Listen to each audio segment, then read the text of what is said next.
कुंज विहारी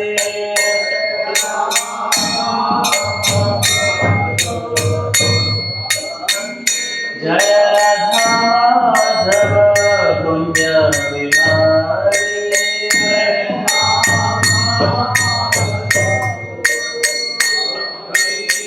गोपी जन वल्लभ गिरिवरधारी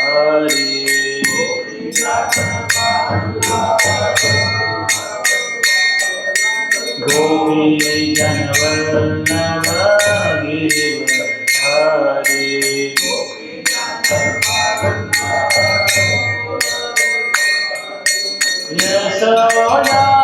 यशोदानंदन ब्रज जन रंजना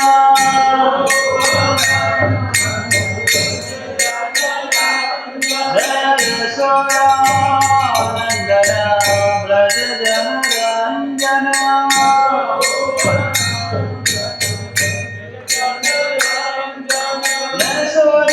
यशोदानंदन ब्रज जन रंजना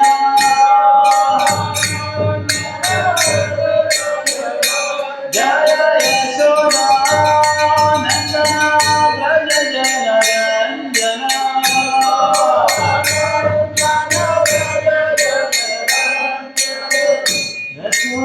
यशोदानंदन ब्रज जन रंजना यमुना तीरवनचारी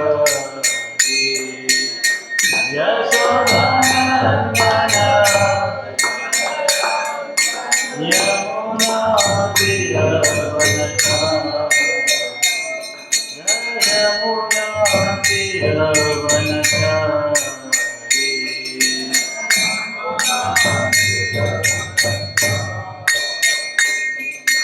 हरे कृष्णा कृष्णा कृष्णा हरे हरे हरे राम राम राम हरे हरे कृष्णा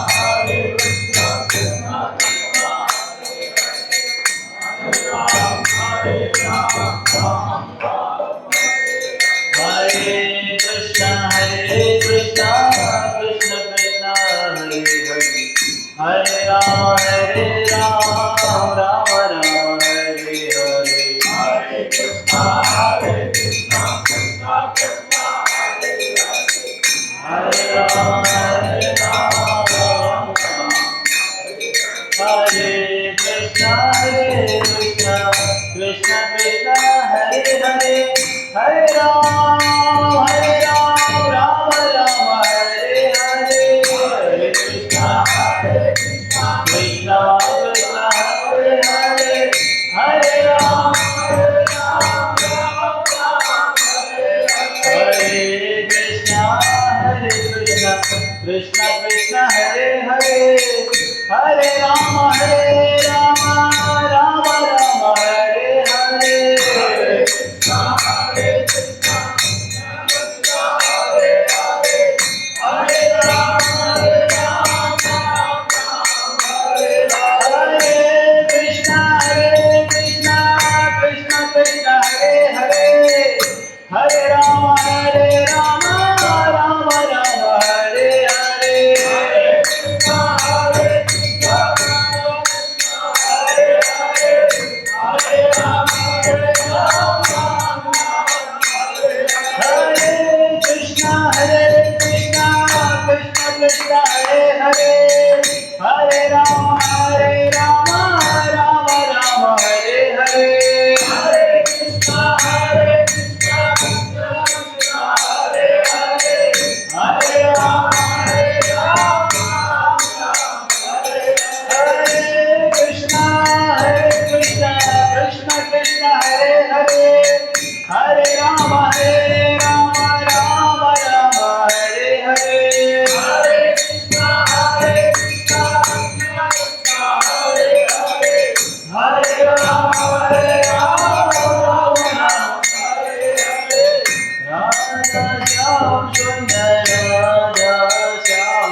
हरे कृष्ण महामंत्र की जय। श्रील प्रभुपाद की जय।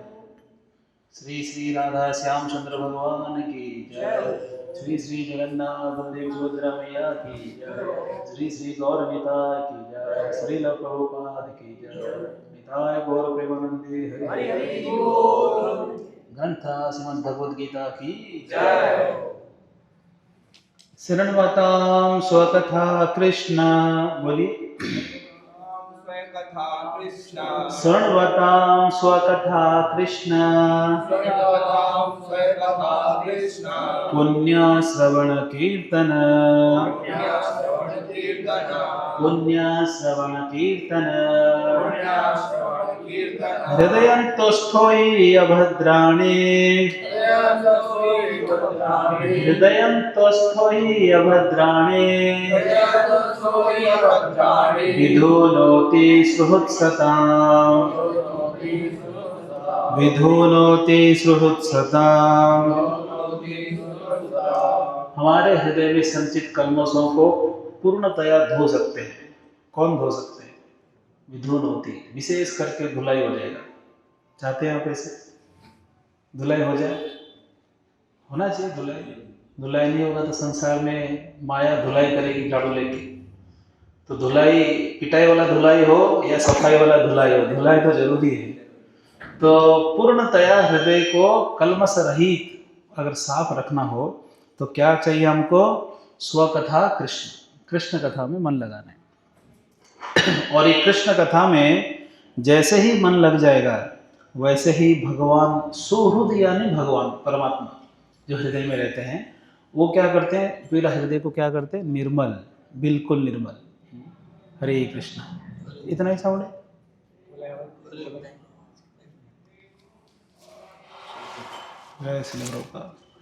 तो विशेष करके अगर हृदय को धोना है तो हमको कथा सुनना। स्वकथा, स्वकथा मतलब भगवान की कथा। भगवान की कौन सी कथा? स्व कथा बोल दिए, भगवान की निजी कथा। कौन सी कथा? भगवान के बारे में कथा, भगवान के द्वारा कथा। दो कथा है स्व कथा। भगवान के बारे में कथा भागवत है। भगवान क्या किए, भगवान क्या बोले, भगवत गीता। क्या चाहते हैं भगवान, ये है। ये चाहते हैं, कैसे करना है, ये है। भगवान क्या चाहते हैं, ये चाहते हैं। वो जो चाहते हैं उसको कार्य में कैसे हम परिणत करें, प्रैक्टिकल उदाहरण क्या है? दोनों है, भगवान की लीला, भक्तों की लीला। उसमें पता चलेगा भक्ति कैसे करना है। तो ये है भगवान की संदेश। भगवान की संदेश में अगर हम ध्यान दें तो भगवान हृदय में बैठे हुए भगवान पवित्र कर देते हैं। इसलिए गीता भागवत को बहुत ध्यान से पढ़ना चाहिए, विशेष करके श्रीमद् भगवत गीता। जनरली कई बार सोचते हैं भक्त भागवत कथा सुनना चाहिए, भागवत सुनना चाहिए। हम भूल जाते हैं कि गीता भी सुनना चाहिए, पढ़ना चाहिए। नित्य गीता पढ़ेंगे तो माया के प्रभाव से मुक्त हो जाएंगे। इतना शक्ति है गीता पढ़ने में, कितना लाभ है। ये तो अमृत है, सार है, तो है ही। नित्य पढ़ेंगे तो माया का प्रभाव नहीं होगा। इतना पावर है इसमें। क्यों? क्योंकि इसमें हमारे बुद्धि स्ट्रांग हो जाता है। कितना स्ट्रांग होता है? बिल्कुल इतना स्ट्रांग हो जाएगा कि मन की दुष्टता को बुद्धि पहचान लेता है। अब हमारा मन का, बुद्धि का काउंसलर कौन बन गया? मन बन गया। मन जैसे गाइड करता है, बुद्धि वैसे योजना करता है। मन में इच्छा वो आइसक्रीम खाना चाहिए, बुद्धि योजना करेगा कहाँ से दूध लाया जाए, कहाँ से शक्कर लाया जाए, कैसे उसको यूट्यूब से सर्च किया जाए, कैसे बनता है, कैसे डीप फ्रिज में रखा जाए। बुद्धि प्रयोग हो रहा है, पर किसकी आज्ञा से? मन की आज्ञा से। सही कि नहीं? तो इसलिए अब हमारा गुरु कौन बन गए? मन। बुद्धि को स्ट्रांग करना। बुद्धि स्ट्रांग है तो मन कूदेगा नहीं इधर उधर। मन में कोई इच्छा आया तो इच्छा करेगा और बुद्धि की ओर देखेगा। जैसे अब सोचिए कि पिताजी और पुत्र दोनों साथ जा रहे हैं, छोटा बच्चा है और बच्चा को कुछ मन कर ले, कुछ खाना है, तो बोलेगा कि आइसक्रीम खा सकते हैं क्या? और पिताजी को देखेगा पहले, इनका मूड क्या है। पिताजी बोलेंगे ठीक है, और ठीक है। पिताजी ऐसे गुस्से से देखे तो चुप हो जाएगा, ठीक आज नहीं खाएंगे। सही है ना? तो बुद्धि को स्ट्रॉन्ग करना जरूरी है। हम कमजोर है, बुद्धि कमजोर है, यानी हम भी कमजोर है। इतना बुद्धि स्ट्रॉन्ग होना चाहिए कि मन के उथल पुथल वो समझ जाए। भौतिक इच्छा आना स्वाभाविक है, इसको आप रोक नहीं सकते, ये स्वाभाविक आते रहते, समुद्र के लहरें के समान। जैसे समुद्र में अनेकों नदियां प्रवेश करते हैं, ऐसे मन में अनेक इच्छाएं भी प्रवेश करते हैं। और ये इच्छाएं किस पे निर्भर है? ये स्थान काल परिस्थिति के ऊपर भी निर्भर है। कैसे स्थान में वैसे इच्छा तुरंत जग जाएगा, कैसे संगत में वैसे इच्छा जग जाएगा, और कैसे भोजन करते हैं वैसे इच्छाएं जग जाएगा। दूषित लोगों से भोजन किया, अगले दिन सारा दूषित इच्छाएं आएंगी, और मन में रात को स्वप्न भी दूषित स्वप्न आएगा। तो मन तुरंत प्रभावित हो सकता है, पर बुद्धि नहीं होना चाहिए। इसलिए बुद्धि को कहाँ लगाना है? गीता में। इच्छा मन में आते ही उस इच्छा को हम देख पाएंगे कि ये इच्छा हमारे अंदर जगा हुआ है, कि मेरा इच्छा नहीं है, एक दुष्ट मन ने इच्छा की।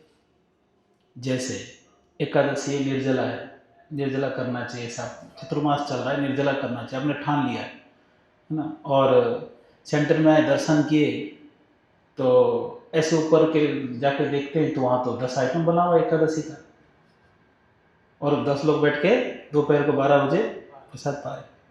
देखा निर्जला, क्या करें। और 2 लोग और कह भी दिए, प्रभु जी, प्रभुपाद जी बोले 12 बजे बाद खा सकते हो, क्या दिक्कत है, खा लो, लेकिन निर्जला एक बार कर लेना, पांडव निर्जला। अच्छा ठीक है, सोचता हूँ। फिर थोड़ी देर और खड़े रहे तो बैठ ही जाएंगे कि चलो खा ही लेते हैं। तो बुद्धि स्ट्रॉन्ग होने, तो छोटा उदाहरण एक दिया, हर मामले में ऐसे ही। मन में इच्छा ना स्वाभाविक है, वो कोई आश्चर्य की बात नहीं है, पर उस इच्छा को कार्य में बदलना है कि नहीं, वो बुद्धि का काम, वो परमिशन देता है कि नहीं। जो जितना कमजोर है उसका मन उसको उतना काम में लगा देता है, सही है कि नहीं। तो ऐसा है, जैसे कोई इस रास्ते में चल रहे हैं, विवाहित व्यक्ति, विवाहित गृहस्थ व्यक्ति रास्ते में चल रहा है, कोई सुंदर स्त्री को देख लिया, तो मन में वासना उत्पन्न होना स्वाभाविक है, पर वो क्या विचार करेगा? नहीं, मैं गृहस्थ में शादीशुदा हूँ, सर झुका के चला जाए। राजस्थान को बोलते हैं, एक बार गलती से देख लिया, मुंह घुमा दिया, ठीक है, बार बार देखा, वो गड़बड़ है, वहाँ वो बुद्धि उसका कमजोर है। जाते जाते एक बार नजर पड़ गई किसी भी वस्तु पे, किसी भी व्यक्ति पे नजर पड़ते, चेहरा घुमा दिया, ठीक है, समझ में आता है, पर घुमाने के बाद वापस देख रहा है, मतलब उसका बुद्धि कमजोर है, वो उसको रोक नहीं पा रहा है। हर परिस्थिति में ऐसे टटोलना चाहिए। कहीं शादी में गए, बहुत सारा 50 आइटम लाइन से है, और धनी व्यक्ति की शादी इन्विटेशन मिला है, देख लिया, देखना ही नहीं चाहिए, उधर तो जाना ही नहीं चाहिए उस एरिया में। जाए तो खतरा है, पर अगर चले गए, कोई बुला लिया, बात करते चले गए, उधर देखना भी नहीं चाहिए। पास में खड़े हैं, यहाँ बर्तन है, तो भी वहाँ देखना नहीं चाहिए, ऐसे करना चाहिए। अब देख लिए तो नहीं, कोई बात नहीं, अब उसको स्वीकार नहीं करना है। कमजोर मन वाला क्या बोलेगा? अरे आज खा लेते, कल से अब कौन सा दीक्षा लेने वाला है, दीक्षा तो टाइम है अभी, अब तो दीक्षा टाइम है, 1.5 साल बाद लेंगे। 1 साल प्रभु जी बोले है ना, तो मैं अगला कार्तिक से छोड़ूंगा, उसके बाद कार्तिक में दीक्षा ले लूंगा, अब 2 महीना है। मन काउंसलिंग करेगा किसको? बुद्धि को। पिछले बार हम मन के बारे में चर्चा किए थे ना, पूरे मन के अंदर बहुत गहराई से चर्चा की थी पिछली बार। तो आज भी मन के बारे में क्यों उठ रहा है पता नहीं, मैं विषय कुछ और लेके बैठा हूँ, आ जाएंगे वहां तक। तो यानी यहाँ मन के बारे में बोलना जरूरी है गंगापुर में, मन स्थिर है। तो इस प्रकार से बुद्धि को समझाता है, थोड़ा गाइडेंस देगा, ठीक है, कोई दिक्कत नहीं, गलती हो गया तो क्या हो गया। और मन क्या काउंसलिंग करता है कि ठीक है, ये सब प्याज लहसुन नहीं खाएंगे, चावल में लहसुन प्याज नहीं होता है, ठीक है, और खीरा काकड़ी सलाद में लहसुन प्याज नहीं होता है, मिठाई में लहसुन प्याज नहीं होता है, रोटी में लहसुन प्याज नहीं होता है, ये खा लें। और भूल जाते हैं कि वो भगवान को भोग नहीं लगा है, बनाने वाला अभक्त है, नहीं खा सकते आप। हम भागवत कथा इत्यादि में हलवाई के द्वारा बना हुआ चीज़ें इसलिए खाते हैं क्योंकि हम भोग लगाते हैं, भक्त लोग भोग लगाते हैं, और भागवत कथा में बना हुआ चीज़ें वो स्वतः भोग लग जाता है, नहीं भी लगाओ, महाराज जी कहते हैं कि वो पवित्र है, क्योंकि अब अनुष्ठान पवित्र है, और हम लोग के पास इतने भक्त है नहीं वो बनाए, तो वहाँ हम लोग पाते हैं। मैं भी बैठता हूँ, क्यों मैं नहीं बैठा हूँ, बाकी मेरे कोई भक्त नहीं पाए होते, ये महाराज तो बिल्कुल नहीं पाएंगे, तो वहाँ मुझे बैठना है कि मैं नहीं ये पा सकते हो। ये जब हमारे गृहस्थ भक्त बढ़ जाएंगे, जैसे सब एक्सपर्ट हो जाएंगे कुकिंग में, 10 लोग तैयार है, तो किसी को बुलाने की जरूरत है? हलवाई का क्या काम है? हलवाई का हमारे ही भक्त बनाएंगे, 2 बजे चलेंगे, 4-5 बजे तक सब बेस्ट। वो स्थिति भी बहुत जल्दी आने वाला है। पर शादियों में नहीं, किसी की बर्थडे पार्टी में नहीं। जैसे हमारे वृंदावन टेम्पल में जो फीस्ट होता है दोनों टाइम, तो ये उसमें भी तो भक्त नहीं बनाते, उसमें भी बाहर के लोग बनाते हैं। भक्त रहते हैं मेन, बाकी हेल्पिंग, धोना धाना, कुछ कटिंग वटिंग। मैंने कुकिंग सेवा में मैं पार्टिसिपेट किया हूँ। फेस्टिवल नहीं रेगुलर नॉर्मल डे में डिवोटीज होते हैं, वो पेंट शर्ट में करते हैं, भले ही टी शर्ट वगैरह। तो मैंने मतलब हम जानकारी मतलब ऐसे लिया था, तो बोले कि नहीं बाहर से पे के मतलब पैसा देके नहीं, सैलरी में रहते हैं, गृहस्थ होते हैं, सैलरी होते हैं, क्योंकि घर कैसे चलाएंगे, वो दिन रात काम करते, पर डिवोटी होते हैं। माला करने और दिखने में आपको ऐसे लगेगा। मुझे मतलब जो मुझे बताया गया था ना, ऐसा बताया गया था कि आज ये है मतलब कुछ टाइम के लिए, मतलब इनको हाँ, तो कोई विशेष बुलाए होंगे, विशेष के लिए कुछ और ऐसा मतलब विशेष के लिए बुलाए होंगे। रेगुलर डिवोटी से, रेगुलर कुकिंग करने वाले किचन में डिवोटी है। मेन जो कुकिंग डिवोटी रहते, एक ब्रह्मचारी भी इन्वॉल्व है, ब्रह्मचारी भी इन्वॉल्व है हमारा। आप देखें फेस्टिवल में, आप देखें नहीं फेस्टिवल किचन में, खुद जाके किचन से लेता हूँ, क्योंकि हमारे पहचान वाले हैं ना, तो मैं खुद किचन में घूमता हूँ ना। आपको माताएं सारे डिवोटी मिलेंगे सब। मैं कभी महाराज जी का भी तिरुभाव कुछ हुआ, सारे डिवोटी मिले, धोती कुर्ता वाले मिले, किंतु धुलाई सफाई कई कर्मचारी रहते हैं, पर वो भी भक्त होते हैं, और भक्त जैसा दिखते नहीं, ऐसे धोती कुर्ता ऐसा नहीं दिखते, बट कनेक्टेड होते हैं भगवान से। बट फिर भी इमरजेंसी में रखते हैं, हम लोग हलवाई बुलाए ना, ऐसे बड़े बड़े प्रोग्रामों में रेगुलर में कुछ ऐसे काम करवाना हो, सैलरी दे के रखते हैं ऐसे, क्योंकि जहाँ भक्तों को नहीं लगा सकते हैं या टाइम नहीं है, भक्त नहीं है, तो फिर वहाँ लगा देते हैं सैलरी देके। प्रभुपाद जी बात बोलते हैं, आप ऐसे काम जहाँ आपको लग रहा है कि यहाँ टाइम देने से अच्छा प्रचार करे, दूसरे काम करे, तो वहाँ पैसा दे के रख दो कि वो कर्मचारी करता रहेगा। पर बेस्ट क्या है बनाना, कौन है? डिवोटीज, टॉप प्रायोरिटी होनी चाहिए। हमारे पुणे मंदिर वगैरह में था, वहाँ बड़े से बड़े फेस्टिवल सब डिवोटी बनाएंगे। केवल मैंने देखा था गुरु महाराज का व्यास पूजा हुआ था ना लास्ट टाइम मई में वृंदावन गोवर्धन में, तो मैंने वहाँ देखा था उस समय उदयपुर के डिवोटीज वगैरह सबने ओनली डिवोटीज, 3 से 4 हज़ार बाकी सफाई के लिए दूसरे को लगा सकते हैं। सबसे बेस्ट स्टैंडर्ड क्या है? डिवोटीज। इमरजेंसी को जनरलाइज नहीं कर सकते आप। इमरजेंसी में जैसे आप बिल्कुल कोई गिर गया, आप सड़क में, आप कहीं सड़क में जा रहे, गिर गए बाइक से, और आप अकेले बिल्कुल हाहाकार मच गया, जीव सूख रहा है, कोई व्यक्ति आके अपने बोतल से पानी पिलाया, पीना है कि नहीं? पीना है, नहीं तो प्राण चला जाएगा अगर ऐसे जरूरत पड़ गया तो। पर जनरली आपको कोई कहेगा हमारे बोतल से पानी पियो, आप नहीं पिएंगे। उस इमरजेंसी को जनरलाइज नहीं करा सकते कि आपको ठीक है चलता है, ऐसे चलता नहीं है। इमरजेंसी जहाँ नीड है, हमारे यहाँ हलवाई का नीड है, हम करते हैं, पर हमारा डिवोटीज तैयार हो गया, हम क्यों उसको बुलाएं? कोई काम ही नहीं हमारा। ऐसा है, स्ट्रांग होना चाहिए। ये हो गया हमारे सेवा, हमारे प्रोग्राम, हमारे कार्यक्रम, वो ठीक है। पर हम जब बाहर किसी और के कार्यक्रम में जाते हैं, वहाँ नहीं, वहाँ नहीं, सतर्क रहना चाहिए ऐसे। तो वहाँ मन बहुत सारे क्या देता है हमको? प्रलोभन ही नहीं, बहुत सारे काउंसलिंग क्लासेस, सब प्रवचन सब चालू हो जाते हैं। माइंड एडजस्ट, है कि नहीं? तो बुद्धि स्ट्रॉन्ग कब होता है? जब शास्त्र पढ़ते हैं, गीता, बुद्धि स्ट्रॉन्ग होता है, इतना पावर आता है उसमें, छोटे मोटे चीज़ों को तो, छोटे मोटे दुख भी उसको परेशान नहीं कर सकता। भक्त तो इतना ज़्यादा पढ़ ले, गीता डेली पढ़े, तो इतना बुद्धि स्ट्रॉन्ग होता है। बड़े बड़े संकट को आप देखेंगे, बस इतना ही संकट, समझ रहे हो? आप कोई ज्योतिष के पास जाओ, आप उसको बोलो मेरा ये साल कैसे जाएगा 2026, वो सब कैलकुलेट करेगा, ये ग्रह या ट्रांजिशन हो रहा है, ठीक है, आपको बड़ा संकट आने वाला है, 5 महीना तो आपको परेशान कर देगा, राहु केतु को भी कैलकुलेशन बताएगा, आप घबरा जाओगे। पर भक्त है, वो कुंडली नहीं देखा है, वही स्थिति उसका गुजर भी रहा होगा ना, वो उसको पता ही नहीं चलेगा स्थिति चला भी गया, उसको टेंशन आता है, पर वो सोचता है कि कृष्ण की कृपा है, मुझे शुद्ध कर रहे हैं, वो कभी सीरियस लिया ही नहीं उसको।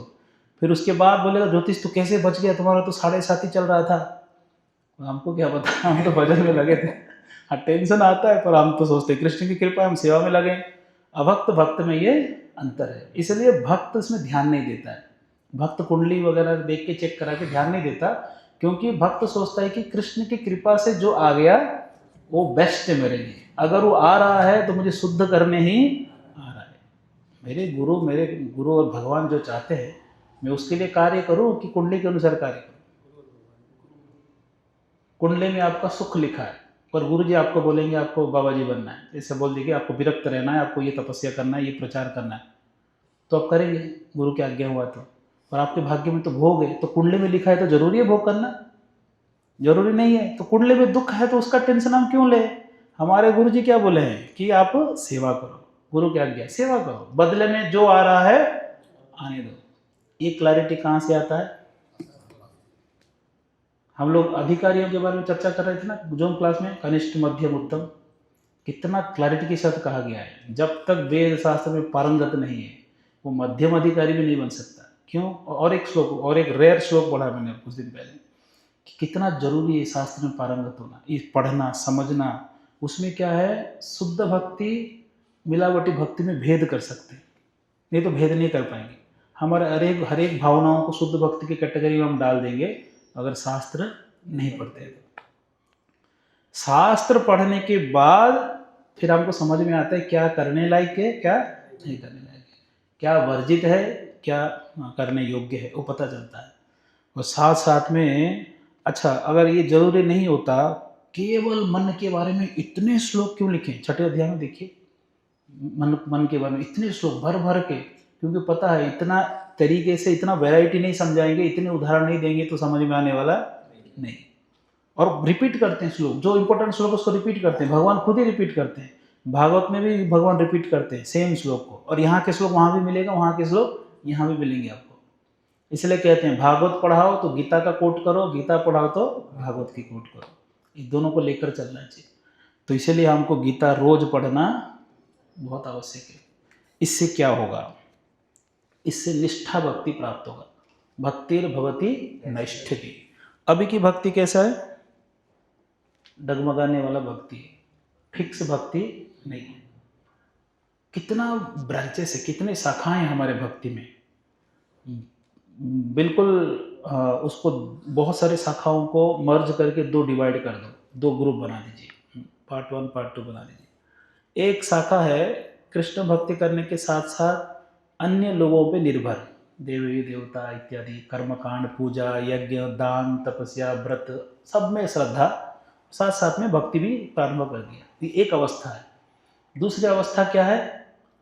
सब त्याग दिया है, केवल कृष्ण नाम, कृष्ण भक्ति और ये ग्रंथ जो भक्ति के लिए दिया गया, दो पार्ट कर दिया।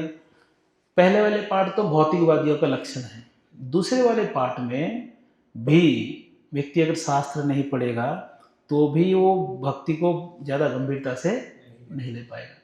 उसके अंदर भी वो दृढ़ता नहीं आएगा कि नाम में इतना शक्ति है कि महामंत्र जप करेंगे तो अनर्थ दूर हो जाते हैं, वो दृढ़ता उसके अंदर नहीं आएगा। नहीं आने से क्या होगा? उसको पता है कृष्ण भक्ति करना है, तो भक्ति करते करते भक्ति छोड़ने की संभावना होता है। बीच में छोड़ दिया, 1 महीना छूट गया, बोला प्रभु जी थोड़ा घर में समस्या चल रहा था, 1 महीना छोड़ दिया। दुकान में व्यापार खराब चल रहा था, 1 महीना जप बंद हो गया। घर में किसी का देहांत हो गया, 1 महीना जप छूट गया। और शास्त्र क्या कहता है? घर में किसी का मृत्यु भी हो जाए तो भी नाम जप नहीं कर सकते, नहीं बंद कर सकते। घर में किसी का मृत्यु हो गया और एकादशी पड़ गया और आपका श्राद्ध लगा हुआ है, क्या करना चाहिए? एकादशी करना चाहिए। माताएं अशुद्ध अवस्था में हैं, कुकिंग नहीं कर सकते, एकादशी पड़ गया, क्या करना चाहिए? एकादशी करना चाहिए। इतना क्लैरिटी अगर नहीं है तो हम हमेशा डगमगाते रहेंगे, क्या करना चाहिए, क्या नहीं करना चाहिए, क्या प्रायोरिटी हमको सेट नहीं कर पाएंगे। जैसे गुरु महाराज के द्वारा जो हमें माला मिलती है दीक्षा के बाद, तो जैसे कोई घर में कोई डेथ हो गया फिर, या फिर कोई जैसे माताओं के साथ उसमें तुलसी माला होती है, वो तो हम तुलसी माला पे वो उस कंडीशन में जप कर सकते हैं। माताओं को जप करना चाहिए, उसी पे जप करना चाहिए। स्मशान में तो खैर लेके नहीं जा सकते, लेके नहीं जाना चाहिए, कोई जरूरत नहीं है। बाकी आपको हर जगह उसको लेके जाना चाहिए, उसको जपना चाहिए। अगर कैसे अशुद्ध जगह पे से चले गए आपको लगता है तो फिर इसको बीड़ में धो सकते हैं, बीड़ में धो सकते, माला को भी धो सकते हैं। ऐसे माला पवित्र नहीं होता, बीड़ बैग मृदंग करताल या पवित्र नहीं होते। और आपको लगा कि वैसे स्पर्श हो गया, ऐसे जैसे कोई मर गया तो कीर्तन के लिए बुला दिया तो कीर्तन कर लो, तो कपड़े के साथ तो स्नान करना ही नहीं, तो घर के अंदर नहीं आ सकते तो बीड़ बैग धो लीजिए, बीड़ बैग माला भी दोनों धो लीजिए। बट ऐसा नहीं माला लेके नहीं जा सकते। हाँ, ये किसी भी अवस्था में अपवित्र नहीं होता है। और ये अपवित्र होता तो कंठी भी हो जाता है, कोई दिक्कत नहीं। अब देखो ये धर्म निरूपण करना कठिन हो जाता है ऐसे समय में ना, धर्म निरूपण क्या करे, क्या करना चाहिए।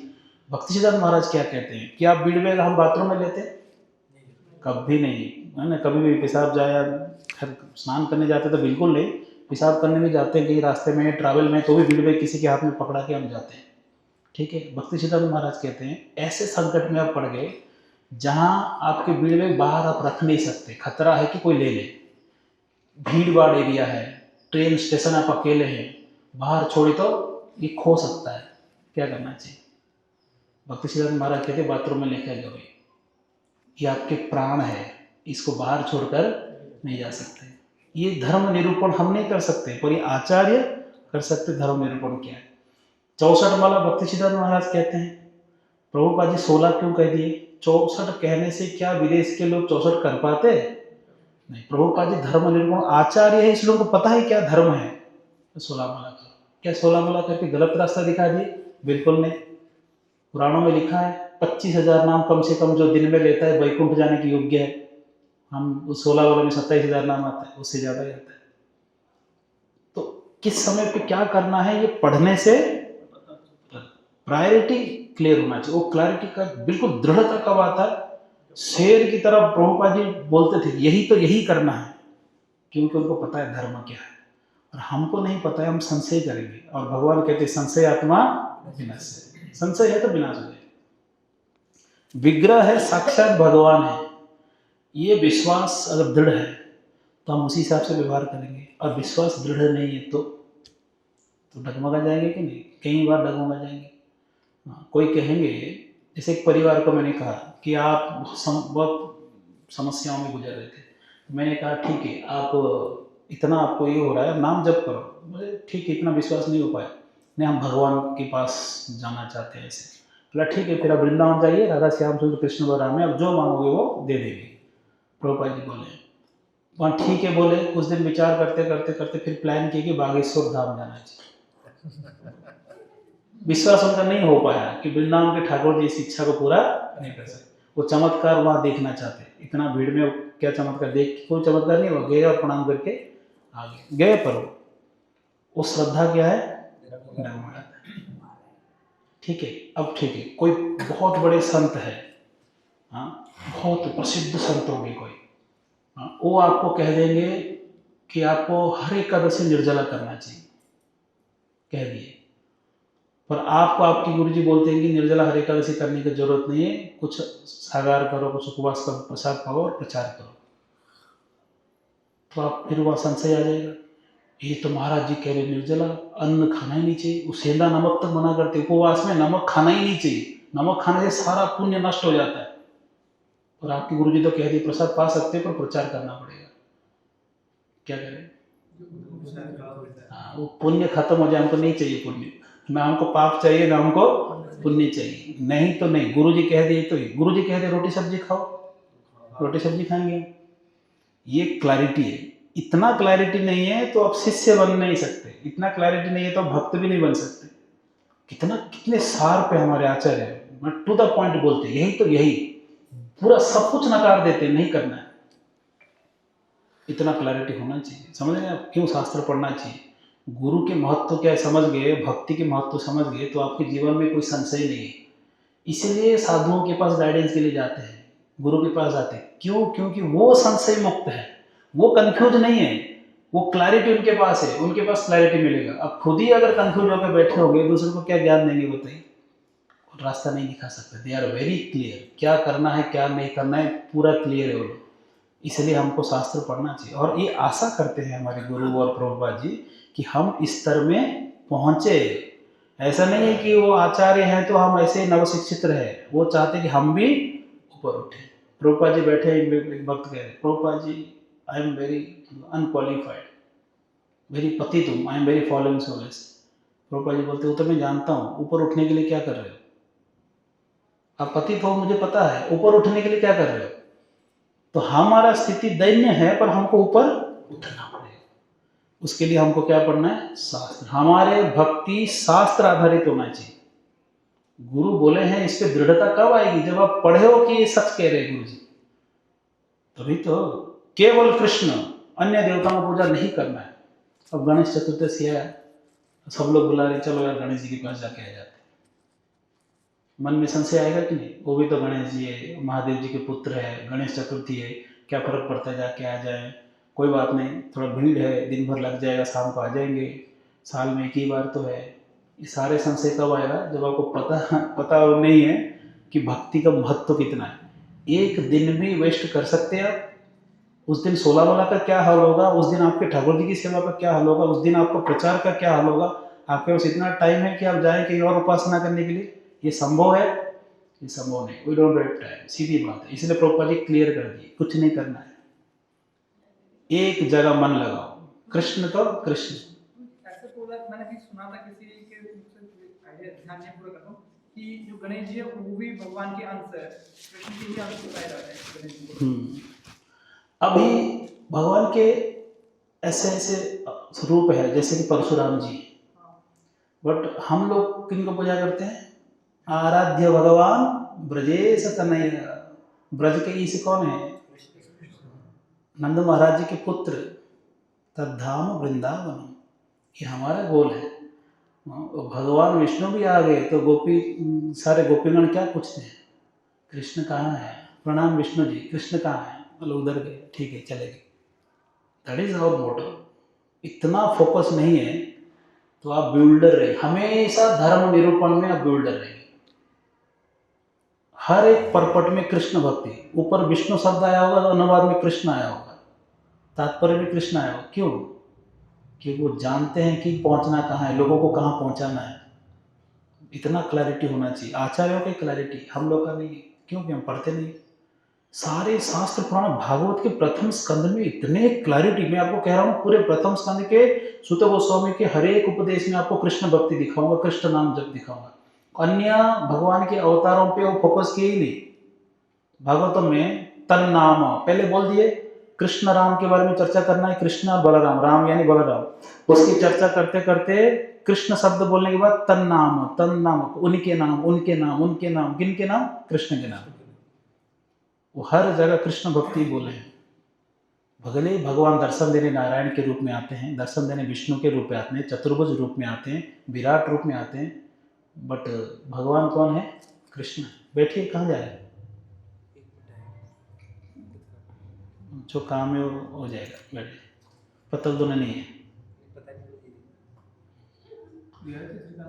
ले आए थे, ठीक। कोई काम पेंडिंग मत रखिए। तो समझ रहे हैं ना कितना क्लैरिटी चाहिए? इतना क्लैरिटी नहीं है तो हम डगमगाते रहेंगे। कर्मकांड हमारे भक्ति में स्पर्श तक नहीं कर पाया है। प्रभुपाद जी जितना क्लैरिटी दे दिए, कर्मकांड उसमें स्पर्श भी नहीं कर पाएगा। प्योर केवल भक्ति, तो केवल भक्ति, कोई मिलावटी नहीं इसमें। भगवान को यही प्रेम चाहिए, भगवान प्रेम चाहते ऐसे। Krishna is a demanding lover, वो प्रेम को डिमांड करते हैं कि आप प्रेम करो। कैसे प्रेम करो, कृष्ण को कैसे प्रेम अच्छा लगेगा, वैसे प्रेम हमको सिखाया जा रहा है। मिलावट नहीं। कृष्ण चाहेंगे क्या ऐसे व्यक्ति खुद कंफ्यूज हो जाए? कभी नहीं। कृष्ण चाहेंगे कि इसका प्रेम मेरे प्रति भी रहे और भगवान के किसी और अवतार पे भी रहे। मुरारी गुप्त चैतन्य महाप्रभु के टाइम पे, वो तो हनुमान जी के अवतार है। भगवान आके कहते हैं, अरे कृष्ण कृष्ण जपो, कहाँ राम के पीछे पड़े हो, कृष्ण भगवान है। भगवान जानबूझ के परीक्षा लेते हैं, रात भर प्रयास करते, रोते, सुबह उठ के बोलते हैं भगवान मेरे से नहीं होगा, मैं राम भक्ति नहीं छोड़ सकता। हनुमान जी कैसे राम भक्ति छोड़ेंगे? तो महाप्रभु हंसने लगते, मैं परीक्षा कर रहा था, तुम हनुमान और मुरारी गुप्त भूल गए, तुम कैसे राम जी को छोड़ सकते हो? वो निष्ठा, वो दिखाना चाहते संसार को कि अगर हनुमान राम भक्त है तो राम के प्रति निष्ठा देखो, कि वो कृष्ण नाम भी नहीं जपना चाह रहे। निष्ठा देख रहे हनुमान जी का, ये निष्ठा। कृष्ण भगवान को पता है वही ठाकुर जी है, इसलिए तो युद्ध में आकर ध्वजा में बैठे हैं, पर उस रूप में उनके निष्ठा, वो पूरे ब्रह्मांड को बताना चाह रहे हैं कि निष्ठा होता क्या है। आप कृष्ण भक्त हो तो आपको कृष्ण में निष्ठा कितनी होनी चाहिए। ऐसे भक्ति भगवान को पसंद आता है। ये तो उच्च स्तर की बात है। साधारण संसार में साधारण बातें भी आप देख लो। कोई व्यक्ति सोचिए, आप किसी को सेवा दी, वो सेवा नहीं किया, इसलिए कि अरे वो प्रभु जी ने वहाँ भेज दिया था, आपको अच्छा लगेगा? मैं कुछ जरूरी काम दिया हूँ, उनको बोला नहीं आपने मैं काम दिया हूँ, बोलेंगे कि नहीं? आपको बोलना चाहिए ना कि प्रभु जी ऑलरेडी काम दिए हैं। अब क्या चाहेंगे कि वो व्यक्ति आप जैसे कहें वैसे करे, ताकि आपका एक कोई लक्ष्य हो पूरा हो। साधारणतः पिता भी पुत्र से यही आशा करेंगे और गुरु शिष्य से यही आशा करेंगे। आप दूसरा कारण दे दोगे, उनको खराब लगेगा ना, उनको समझाया नहीं, इनको मैं क्या बोला था, कुछ और ही कर रहे ड्रामा। इसलिए कृष्ण भी नहीं चाहते। कृष्ण वही कृष्ण विष्णु के रूप में पूजा पाते हैं, तो उनसे अलग आशा करते हैं। वही कृष्ण हम लोगों से अलग आशा करते हैं। और हम डगमगा गए तो बोल विश्वास नहीं करेंगे, ये विश्वास पाता नहीं, वो कभी यहाँ कभी वहाँ भटक रहा है। Focus, fully focus. कृष्ण तो कृष्ण। महादेव जी कौन है? वैष्णव है, महान वैष्णव है। महादेव जी का पूजा क्यों नहीं अलाउ किया गया? महादेव शिवलिंग पे भोग लगा के खा सकते हैं हम क्या? कोई नहीं खा सकते, वो खाना वर्जित है शास्त्रों में। शिवलिंग में भोग लगा हुआ चीजें खाना शास्त्रों में वर्जित है। वैष्णव को तो बिल्कुल नहीं। ये मैं नहीं कह रहा हूँ, ब्रह्मा जी कह रहे हैं ये बात। और ब्रह्मा जी किसको कह रहे हैं? महादेव जी को ही कह रहे हैं। ब्रह्मा जी के किन कोई बात कह रहे हैं? महादेव जी को ही कह रहे हैं। महादेव जी एक बार भुवनेश्वर में अपना लिंगराज मंदिर, वहाँ पर कहते हैं, ब्रह्मा जी आते हैं, बोलते हैं ब्रह्मा जी इसे यहाँ लिंगराज में जो भोग लगता है वो प्रसाद पाओ। तो ब्रह्मा जी बोलते हैं कि महादेव आपको पता नहीं है शिवलिंग में भोग लगा हुआ चीज़ें खाना नहीं चाहिए वैष्णव को? ऐसे बोलते हैं। बोलते नहीं, बाकी जगह नहीं खा सकते हो, यहाँ खा सकते हो। यहाँ क्योंकि पहले अनंत वासुदेव को भोग लगता है, ठाकुर जी को प्रसाद आप खा सकते हो। और इतने पवित्र है कि यहाँ कोई कुत्ता भी खा ले तो भी खा सकते हो, कोई चंडाल भी छू लिया तो भी खा सकते हो, अपवित्र कभी नहीं हो सकता है। ऐसे दृढ़ता के साथ बोलते हैं। ये धर्म निरूपण, धर्म निरूपण। हाँ, तो इसीलिए क्लैरिटी होना चाहिए। किसी मंदिर में गए, कोई आपको कुछ प्रसाद दे दिया, किसी भी देवी देवता मंदिर में, खा लेंगे तुरंत? क्यों नहीं खाएंगे? क्या कारण है? पहला, देवी देवताओं का उच्चिष्ट हम नहीं खाएंगे। दूसरा, भोग लगाने वाला और पूजा करने वाले का विधि ठीक नहीं। कलयुग में विधि देखो, पूरा तहस नहस करके रखें विधि, हम नहीं खाएंगे। हम हमारे कृष्ण को भोग लगाएंगे, प्रसाद वही हम पाएंगे। इतने क्लैरिटी होना चाहिए, इतने क्लैरिटी होना चाहिए। तो इसलिए धर्म निरूपण करना हमारे बस की बात नहीं है। भगवान ने निचोड़ के भागवत दे दिए, गीता दे दिए, और उसमें भी सार निचोड़ के हमारे आचार्य वर्ग दे दिए कि आपको क्या करना है, हमको क्या करना है। तो इसलिए शास्त्र पढ़ के समझ के कहाँ हम लोग किस स्थिति में हैं, हमको क्या मिला है, वो उसके महत्व तभी पता चलेगा जब आप पढ़ेंगे। नहीं पढ़ेंगे तो नहीं समझेगा। हम लोग लाइटली लेंगे। हमारा एक संस्था है, आध्यात्मिक संस्था है, वो दूसरा मठ है, वो भी आध्यात्मिक संस्था है। वो महाराज जी भी प्रवचन देते हैं, वो भी आध्यात्मिक, वो भी संत हैं। वो महाराज जी दीक्षा देते, वो भी संत हैं। ये कथा करते, ये भी संत हैं। ये जनरलाइज कर दिया ना, यानी आपको पता नहीं है सच्चाई क्या है। आप इसको पढ़ो, अब रोएंगे कि क्या दिया हुआ है हमको। जिस बात पे सूत गोस्वामी जोर देते हैं, जिस बात पे सुखदेव गोस्वामी जोर देते हैं, किन्हीं कथा करूँगा तो हमने तो नहीं सुना कि कोई इसको कृष्ण भक्ति को जोर देता हो। कृष्ण भक्ति को जोर देता हो, कृष्ण लीला बोलते हैं, पर शरणागतों की भक्ति ही करना, ये बात पे कोई जोर नहीं देता, सब चलेगा। इसीलिए हम जब कथा करते हैं, अब बरवाड़ा में कथा कर रहे हैं, वहाँ कम लोग आ रहे हैं, कुछ वृद्ध माताएं आ रहे हैं, एक वृद्ध व्यक्ति, प्रभु जी माताएं आ रहे हैं। बिल्कुल मुझे नहीं लगता कोई पढ़े लिखे भी होंगे उसमें। मैं समझा क्या रहा हूँ, ब्रह्म तत्व समझा रहा हूँ। कल मैंने पूरा ब्रह्मवादी क्या है वो समझाया, हाई फिलोसफी में, वो फिलोसफी कम नहीं कर रहा था। ब्रह्मा, परमात्मा, भगवान, वो श्लोक बदंती तत्विदस तत्व वो समझा रहा था। और हर बात पे बीच बीच में मेरे को समझ में आ रहा है, हाँ बिल्कुल समझ में आ रहा है, आप बोलिए। बाद में पूछा कौन भगवान है, बोले कृष्ण है। ब्रह्म को पूजा करना है, बोले नहीं, जो लाइट को क्यों पूजा करे। बिल्कुल फुल क्लैरिटी। अच्छा, सुनने के बाद क्या कह रहे हैं, मुझे तो लगता नहीं था कि उनको समझ में आया होगा, पहले दिन ऐसे लगा। पर एक वृद्ध व्यक्ति आगे कह रहे हैं, और एक माता जी, दो लोग कहते हैं कि ऐसे तो हमने किसी कथा में सुना ही नहीं, नाचते गाते हैं, ढोलक बजता है, आरती होता है, दक्षिणा चढ़ाते हैं, पर ज्ञान की बात तो कभी आज तक सुने। अब सुन रहे ज्ञान की बात है। ये वृद्ध लोग भी को समझ में आ रहा है कि ज्ञान क्या है। आज भी मैंने कौन सा चर्चा किया हूँ, भागवत की प्रथम स्कंद आज भी चर्चा किया, शुद्ध भक्ति और कृष्ण भक्ति क्यों करना चाहिए, हरे कृष्ण महामंत्र क्यों जपना चाहिए। आज प्रश्न में उठा, देवी देवता का उपासना क्यों नहीं करना चाहिए, वो भी उत्तर दिया कि नहीं, आपको यही करना चाहिए। उनको सिखा दिया हरे कृष्ण गाना है, वो कन्विंस हो गए। मतलब हम बैठे बैठे क्या गाएंगे, हरे कृष्ण ही गाएंगे। वो गाते हैं कुछ ना कुछ भजन। मैं बोला भजन में भी मिलावटी आ गई है। तेरा तुझको अर्पण क्या लागे, नहीं वो नहीं, कौन सा वो, सुख संपत्ति घरा हुए कष्ट मिटे तन का। सुख संपत्ति घरा हुए, कौन से वैष्णव सुख संपत्ति मांगता है? एक भक्त दिखा दो भागवत में जो सुख संपत्ति मांगता हो। प्रहलाद महाराज सीधा कहते हैं व्यापार है, तो सुख मांगना ही क्या है? व्यापार है। हम कोई बिजनेसमैन है या बिजनेस करने आए। तो ये क्या वैष्णव ऐसे गा सकते हैं? यानी ये भक्ति मिलावटी, सीधी बात है, क्या है? मिलावटी। तो इसको हम क्यों स्वीकार करें? नहीं स्वीकार करेंगे। तो नहीं है तो नहीं गाना है। ऐसे कई भजन है जो मिलावटी। आजकल आपको खाटू श्याम और रियल श्याम दोनों में बड़ा कंफ्यूजन चल रहा है। श्याम के नाम पे गाए गए भजन लोग श्याम समझते हैं। कौन से श्याम? कृष्ण को समझते हैं। ये कितना बड़ा भ्रम है, समझिए। कहाँ श्याम और कहाँ बर्बरिक, दोनों में आप कंपेयर कर सकते हो। राधा रानी को भी मतलब साथ में ले दिया वहाँ पे। साथ रहने होते हैं क्या? खाटू जी के भजनों में राधा रानी को कंबाइंड में कर दिया है। इसके ऊपर तो काफी विरोध भी हुआ था। बरसाना जो वृंदावन के संत हैं उन्होंने काफी विरोध भी किया इस चीज का। ये भ्रष्टाचार है, एक प्रकार के भ्रष्टाचार है। ये रसाभास कितना खतरनाक है बताइए। श्याम नाम दे ही क्यों? बर्बरिक कौन है? पांडवों के वंशज है। भगवान ने उनका वध किया था। बर्बरिक का कहानी पढ़ी है, स्कंद पुराण से कितने बार कह चुका हूं आप लोगों को पूरा कहानी। उनकी स्थिति आपको समझना चाहिए कि वो कौन है, उस हिसाब से सम्मान करो। भक्त है, भगवान कृष्ण के प्रिय है, भगवान ने उनको नामकरण भी किया है। पर पांडव भी तो भक्त थे। पर हम लोग नाम किसका जप करते हैं? हरे कृष्णा करके कृष्ण को पूजा करते हैं। देवी देवताओं की पूजा मना करते हैं। बर्बरिक का तो छोड़ दो, घटोत्कच के पुत्र बर्बरिक का छोड़ दो, देवी देवताओं को पूजा करने मना करते हैं। महादेव जी की पूजा करने तक हम जो मना कर सकते हैं, ब्रह्मा जी की पूजा करने मना कर सकते हैं। दुर्गा जी पूरे सृष्टि संभालती, सृष्टि स्थिति प्रलय साधन शक्ति रेखा छाये वयस्य भुवनानि विभरती दुर्गा। दुर्गा जी जो तीनों सृष्टि स्थिति प्रलय तीनों जिनके नियंत्रण में होता है, उनकी पूजा करने मना करते हैं। शक्ति उपासना मत करो। तो बर्बरिक, घटोत्कच की पुत्र बर्बरिक, उनकी पूजा करने के लिए इतना लालाई, ऐसे भ्रांति फैलाया जाता है। कलयुग में ऐसे लोग आसक्त होते हैं। हाँ, बीच में साईं बाबा कितना फेमस हो गया बताओ। उनका बिना हिस्ट्री जाने लोग पूछते थे, मंदिर बना दिया अरबों रुपया का। पता चला और हिस्ट्री सुन के लोग अब आश्चर्य हो रहे हैं कि तो हिस्ट्री खराब है इनका। हाँ, और दौरे निकले सत्य साई, सोना उगलते थे मुँह से। हाँ, ऐसे उल्टी गई तो सोना चांद निकला। और वो कहते क्या है? भगवान हिरण्य गर्भ है, यानी भगवान के गर्भ में हिरण्य यानी सोना है। इसलिए जानबूझ के सोना उल्टी करते थे, चांदी कैसे करते थे भगवान जाने।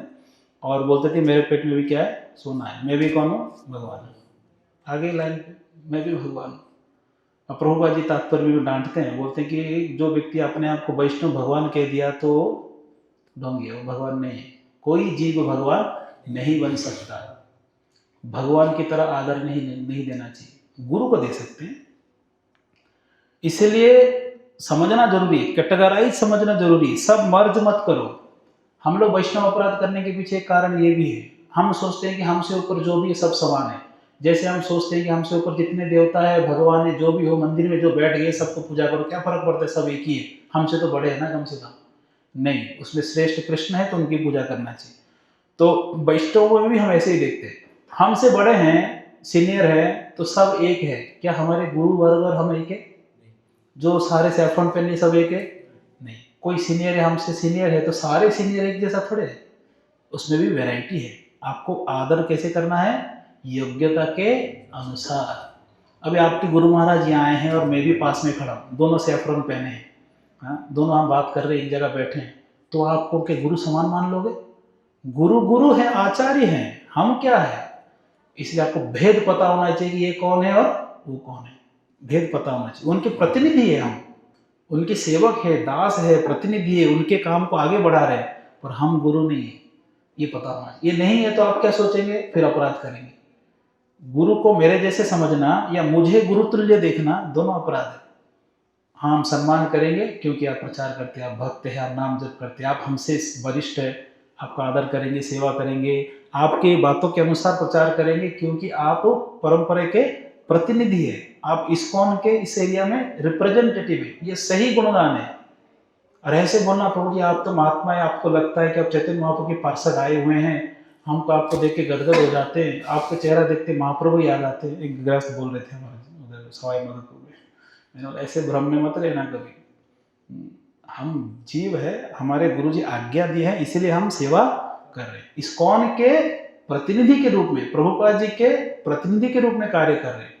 जैसे हमारे गुरु और आचार्य चाहते वैसे ट्रांसपेरेंटली काम करने की प्रयास कर रहे हैं। हम आचार्य नहीं है, गुरु नहीं है, ये जानना जरूरी है। कई लोग तो यहाँ तक कह देते प्रभु जी आप ही दीक्षा दो, समझ रहे, मुझे माला दे दो, आप नामकरण भी कर दो। नाम में बदलता हूँ पर किसका? बच्चों का, जिनका नाम उत्पटांग मुसलमान नाम होता है ना, उनका बदल के भगवान के नाम रखता हूँ ताकि घर में माहौल भक्तिमय हो। हाँ, पर इसका अर्थ नहीं कि दीक्षा आप देंगे तभी लेंगे हम दीक्षा। ये एक प्रकार का मायावाद है। क्यों मायावाद है? क्योंकि मायावादी सोचते सब समान है, सब जीव ब्रह्म है, सब भगवान है, और हमको क्या होता है जितने लाल कपड़े में सब गुरु है। ऐसे थोड़ी होता है, ऐसे मर्ज नहीं करना चाहिए, तो डिफ्रेंशिएट होना चाहिए कौन क्या है, कौन क्या है। ये कब क्लैरिटी आता है? जब आप शास्त्र में दृढ़ है, तो पता होना चाहिए किसका स्तर क्या है।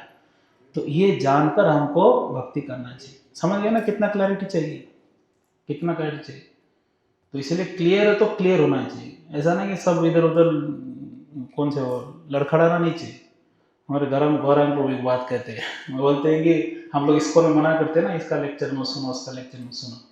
तो गौरंग को इस बारे में मजाक में बहुत अच्छा बात बोलते हैं, हमारे विद्यापीठ की टाइम पे बोलते हैं कि इतना ही लल्लू कौन जो कहीं भी लुढ़क जाता है सुन के, तो छोड़ो, कोई काम का नहीं है, वो भक्ति कभी नहीं करेगा।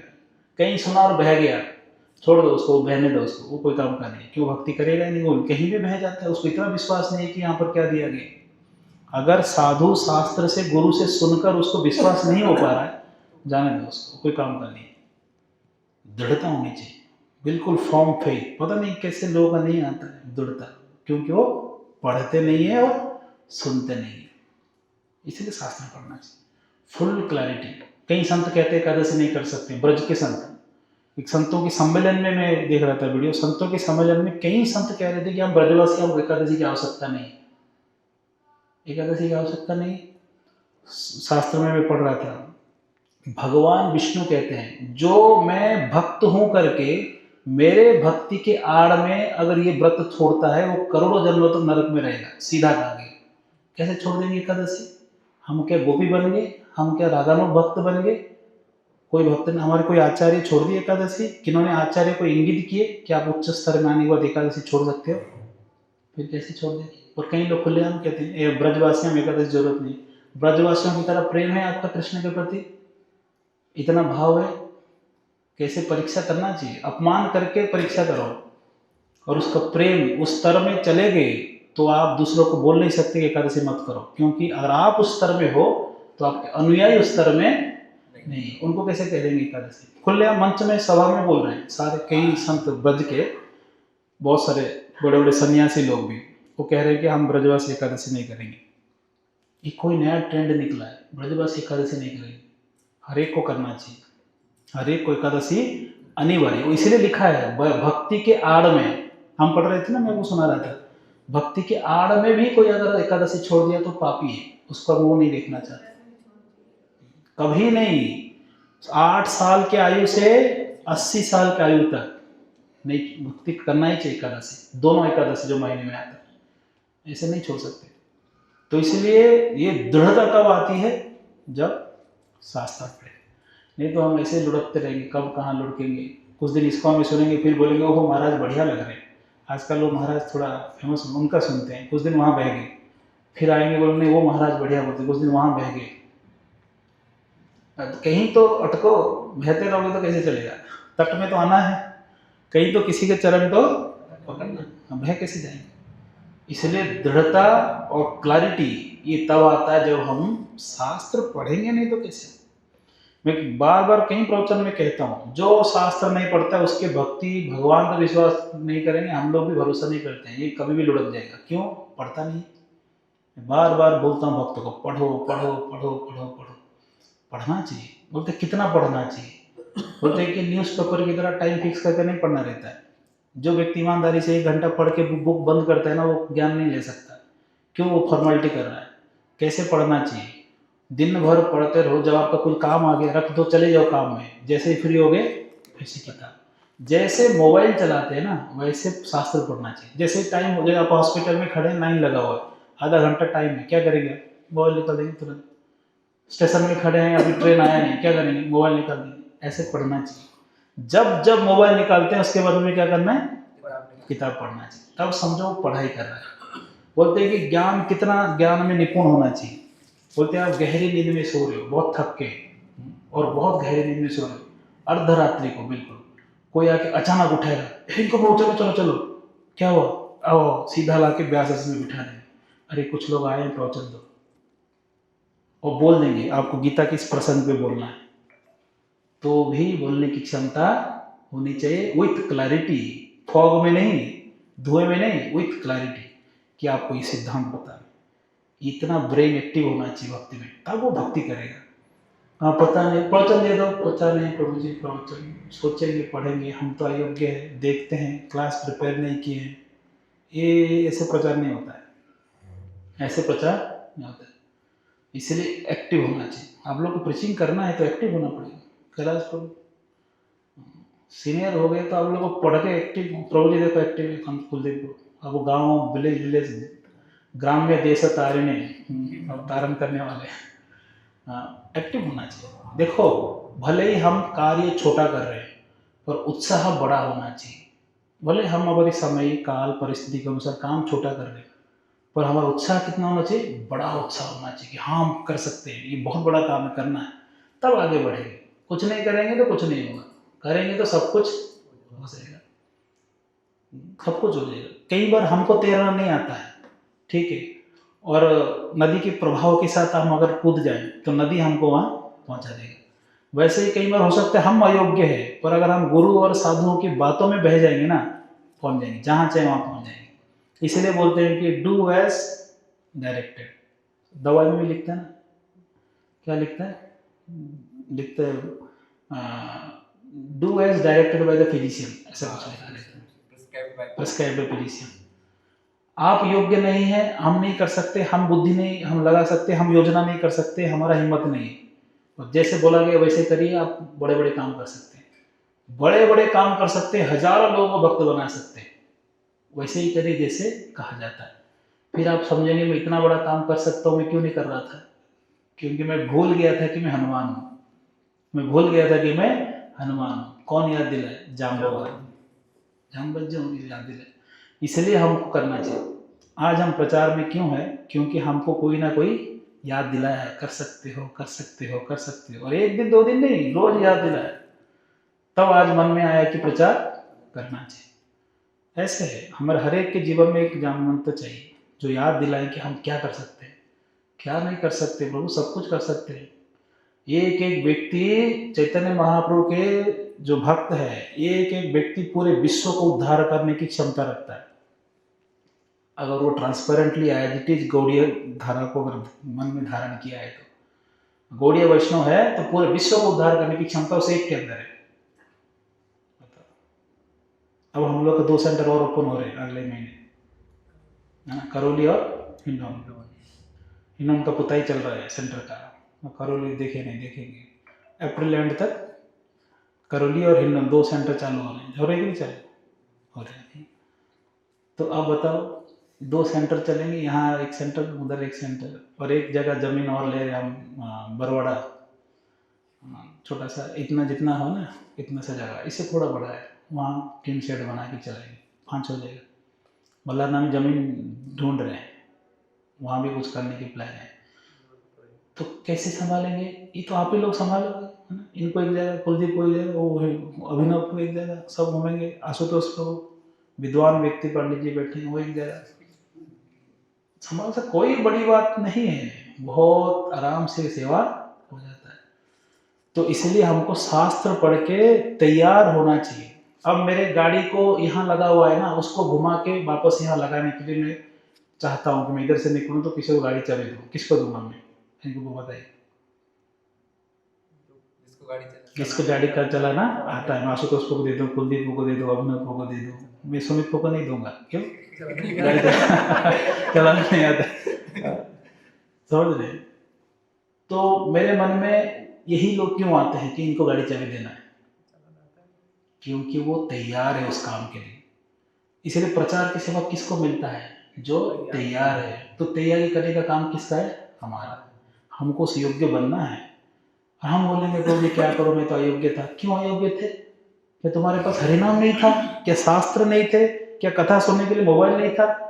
क्या नहीं था कि आप उस योग्य नहीं बन पाए? क्या बुद्धि नहीं था कथा समझने के लिए? सब अवेलेबल है तो क्यों नहीं बन पाए? ये प्रश्न अगर प्रभुपाद जी आके पूछे आपको तो क्या उत्तर देंगे आप? उत्तर नहीं है हमारे पास। बोलेंगे तुमको किताब लिखा, रात रात भर जाके ग्रंथ लिख दिया, पढ़ने के लिए इतना समय भी दे दिया, शक्ति है, अभी बूढ़ा तो होने की कि चश्मा पहन रहे हो, शक्ति है, क्या नहीं है, सब कुछ दे देने के बाद भी नहीं पढ़ा। फिर पढ़ने के लिए सेंटर भी तो खाली पड़ा, यहाँ भी तो आके पढ़ सकते हैं। घर में भीड़ भाड़ है, यहाँ भी तो खाली रहते हैं पूरा दिन। ऊपर खाली तो अच्छे अकेले बाबा परेशान होते होंगे, यहाँ पढ़ो दिन भर, कौन मना करता है? इस भक्ति के लिए सेंटर है। ये किसके लिए सेंटर है? भक्ति के लिए। तो क्यों नहीं बढ़े? मैं कीर्तन गाना कैसे सीखा? मेरा गला गधे की तरह गला है, पर गा लेता हूँ अभी मैं। अच्छा क्यों गा लेता हूँ? जितना काम चल सकता है। कैसे सीखा? मैं भगवान के सामने बॉम्बे में ठाकुर जी के सामने 4:30 बजे आरती में कोई नहीं रहता, पूरा मंदिर खाली रहता है। नया ना पब्लिक आते हैं ना भक्त लोग, सब सेवा में व्यस्त रहते हैं, सब शाम को संध्या आरती में आते हैं। 4:30 बजे आरती में पुजारी अकेले पूजा करते हैं, राधा गिरिधरी और जगन्नाथ जी। तो मैं चला जाता था मुर्दंग गले में लटका के, जैसे आया वैसे पीटते पीटते गाता था भगवान की खुशी के लिए। अलग अलग गाने का प्रयास करता था। ऐसे करते करते करते करते करते साल 2 साल में थोड़ा गाने लायक हो गया। अब मैं प्रोग्राम में गा सकता हूँ, लोगों को बुरा नहीं लगेगा, इतना मैं अभी गा लेता हूँ। बुरा लगता है क्या सुन के? आशुतोष को लगता होगा वो सिंगर है बाकी लोग को तो पता नहीं चलता होगा कि क्या है। तो करते करते आए। अब मैं बोलता मैं तो क्या करूँ, मैं प्रवचन दे सकता हूँ, मृदंग गाना मेरे से होगा नहीं, तो होता ही नहीं। ऐसे ही सीखा मैं। मृदंग टीचर तो बाद में मिले, पहले मृदंग ऑलरेडी एक्सपर्ट हो गया था, मृदंग टीचर बाद में मिले। मृदंग टीचर ब्रह्मचर्य को पढ़ाते थे, तो मैंने पूछा मैं भी आ जाऊँ? बोले हाँ जाइए। और तो वो तो एक मंत्र पे वो हफ्ते भर प्रैक्टिस करते थे, फिर भी नहीं सीख पाते थे। मैं वो हफ्ते भर नहीं, मैं बोला अब भी बजा के दिखाओ, मैं रिपीट करूँगा। और जैसे जैसे बजाते गए मैं वैसे वैसे रिपीट करते गए। हो गया मेरा 3-4 बार में खत्म हो गया टीचिंग। तो इसलिए प्रयास नहीं करेंगे। इस युवावस्था में अगर आप प्रचार नहीं करेंगे, वृद्धावस्था में कैसे करेंगे? संभव नहीं।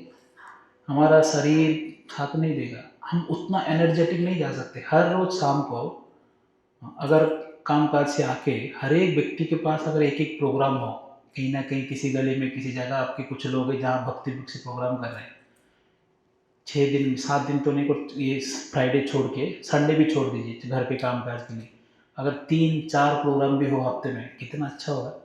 10-10 लोग भी आपके पास आ रहे हैं। मैं आपको बताने वाला हूँ बहुत जल्दी, इसी महीने आपको भक्ति वृक्ष का सिस्टम बताऊंगा कि कैसे आप बहुत आराम से प्रचार कर सकते हैं। तो आप अगर एक बार में 5-7 परिवार भी आ रहे हैं और आप उन लोगों को प्रचार करें, नाम जप पढ़ना इत्यादि, कितने अच्छे भक्त बन जाएंगे। यानी अब 4 दिन में 4 प्रोग्राम हो रहे हैं, एक एक प्रोग्राम में अगर 10-10 लोग भी आ रहे हैं तो 4 प्रोग्राम में कितने हो गए? 40 लोग माला करेंगे और 1-1.5 साल में वो दीक्षा योग्य बन जाएंगे, 2 साल में दीक्षा योग्य बन जाएंगे। क्या इतना बड़ा संपत्ति नहीं है? भक्ति का प्रचार कितना बड़ा संपत्ति है। यही तो करना है हमको, क्या करना है। और वो 40 संडे प्रोग्राम तो यूँ आ जाए, आप एक मैसेज करेंगे आपके ग्रुप में तो 40 के 40 फ्राइडे यहाँ होंगे। अब 40 वो कर देंगे, 40 वो कर देंगे, 40 ये प्रभु जी नरेश को कर देंगे, 40 प्रभु पवन जी कर देंगे। बढ़ेंगे कि नहीं? कितने हो गए? 5 लोग हो गए तो 200। और फ्राइडे लोग नहीं आ रहे, कहाँ से आएंगे? प्रचार ही नहीं कर रहे। प्रचार करना चाहिए, बहुत आराम से होता है। प्रचार करने की इच्छा होनी चाहिए कि मुझे लोगों को भगवान से जोड़ना है। आपके पास सेंटर है, सवाई माधोपुर में सेंटर नहीं है हमारा। सवाई माधोपुर में इतना बड़ा सेंटर है नहीं, छोटा सा जो घर है, क्योंकि हमको इतना बड़ा हॉल मिल ही नहीं रहा है कहीं। कम से कम 50 से 100 हम घर ढूंढ चुके हैं, केशव को ढूंढ चुके, मैं ढूंढ चुका हूँ, हमको कहीं हॉल मिल ही नहीं रहा है। हाँ, तो अभी हम प्लॉट लेने की सोच रहे हैं कि भाई कुछ करके प्लॉट ले लो और हॉल बनाओ, और कोई उपाय भी नहीं है। बड़ा मंदिर तो बनाएंगे बाद में। तो ये हॉल आपके पास अवेलेबल है, इतना सुंदर हॉल है, कुलदीप की कृपा ये मिल गया। नहीं तो ऐसा हॉल कहीं नहीं मिलेगा आपको, गंगापुर दोबारा नहीं मिलेगा कहीं और, मुझे लगता है ऐसा हॉल कहाँ मिलेगा।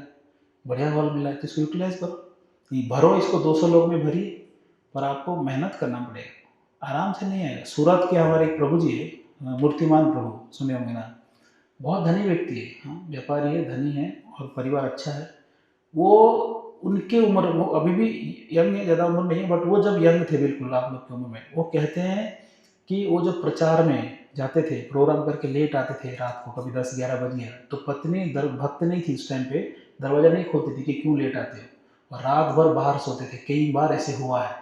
उन्होंने उस सबको सहन करते करते प्रचार किया। आज वराछा मंदिर के वो प्रेसिडेंट है, पूरा परिवार भक्त है।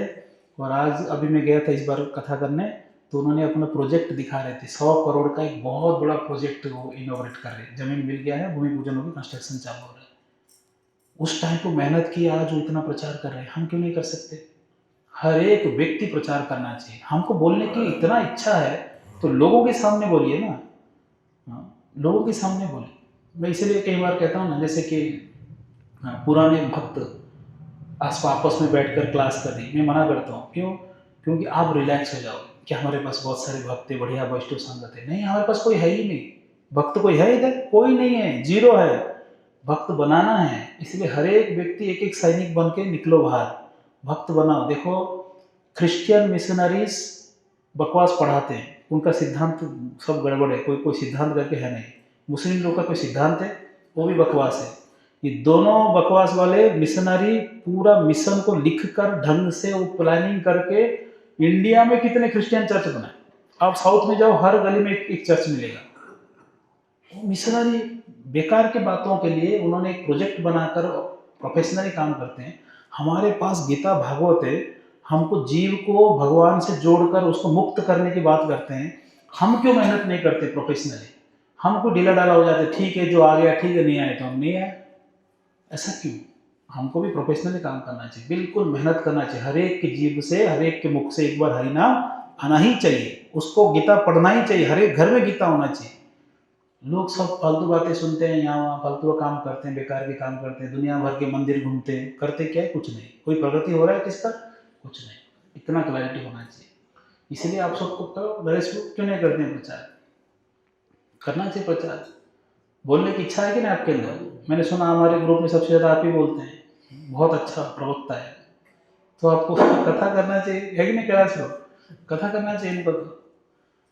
कुलदीप प्रभु, इनको पकड़ के प्रीचिंग में लगाइए, हाउस प्रोग्राम चालू करके, कहीं विलेज प्रोग्राम, गांव गांव करो प्रचार। नहीं तो रोटी बेलते रहो घर पे बैठ के। इनको आपके साथ रखिए। नरेश प्रभु, आप कुलदीप के साथ रहिए।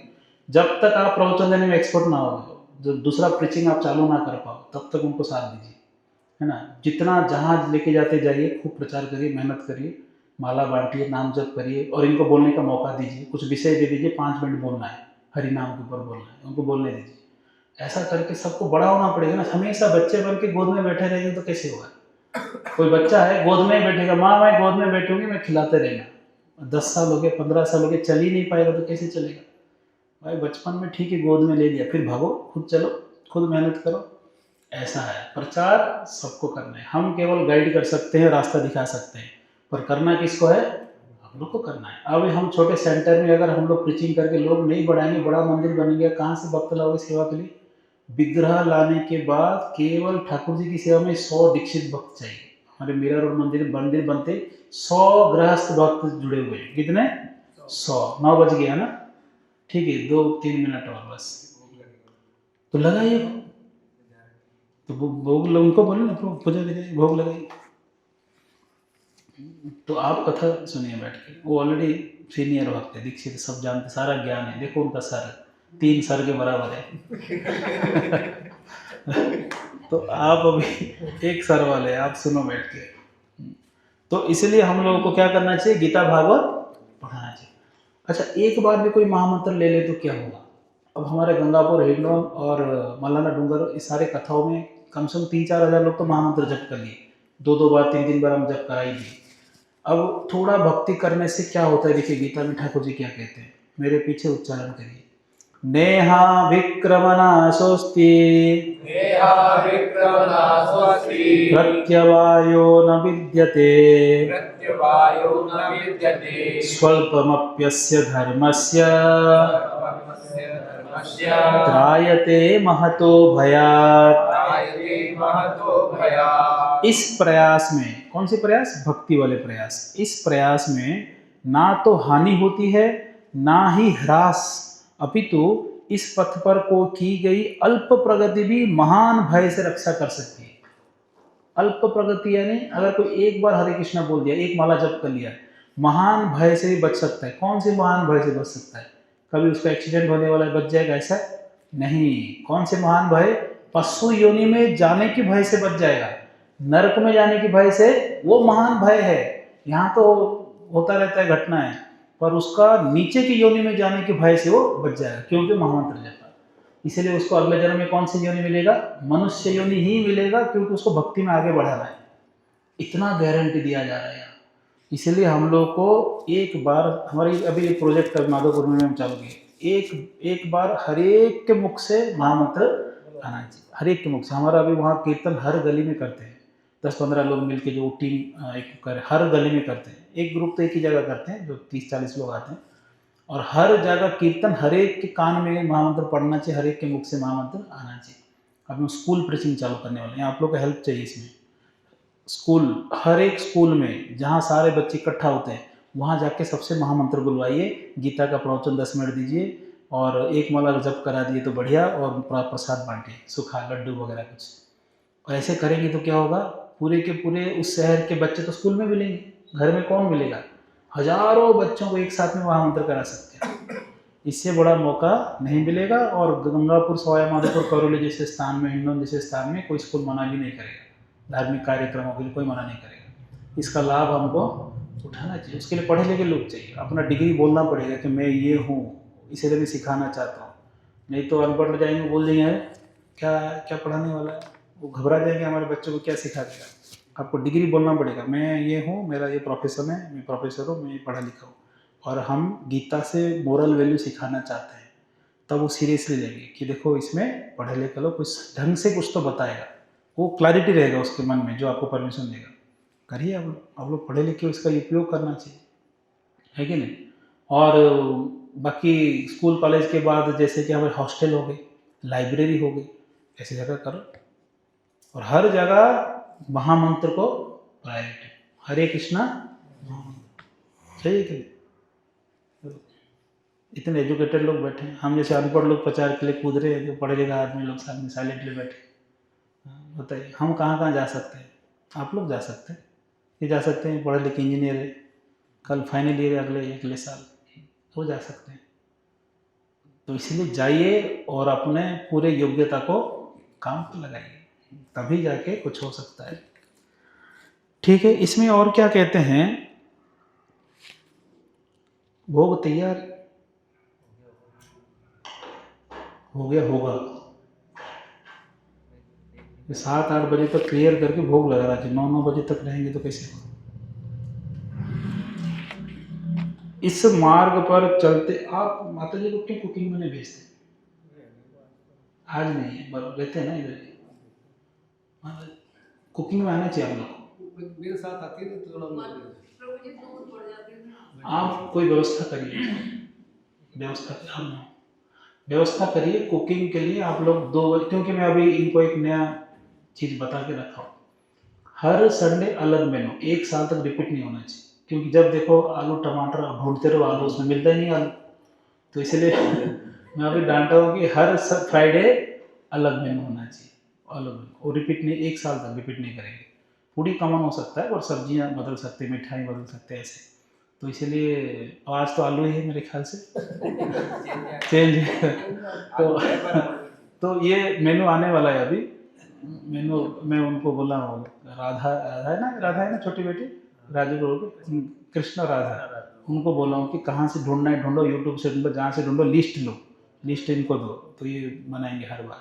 वो क्या बच्चे, उनको आइडिया होता है क्या क्या मेनू होता है। तो आप लोग आना चाहिए, पहले आके 2 बजे नीलम माता जी होती हैं, आप हो गए, आप माता जी को भेजिए, भक्त नहीं है, ठीक है।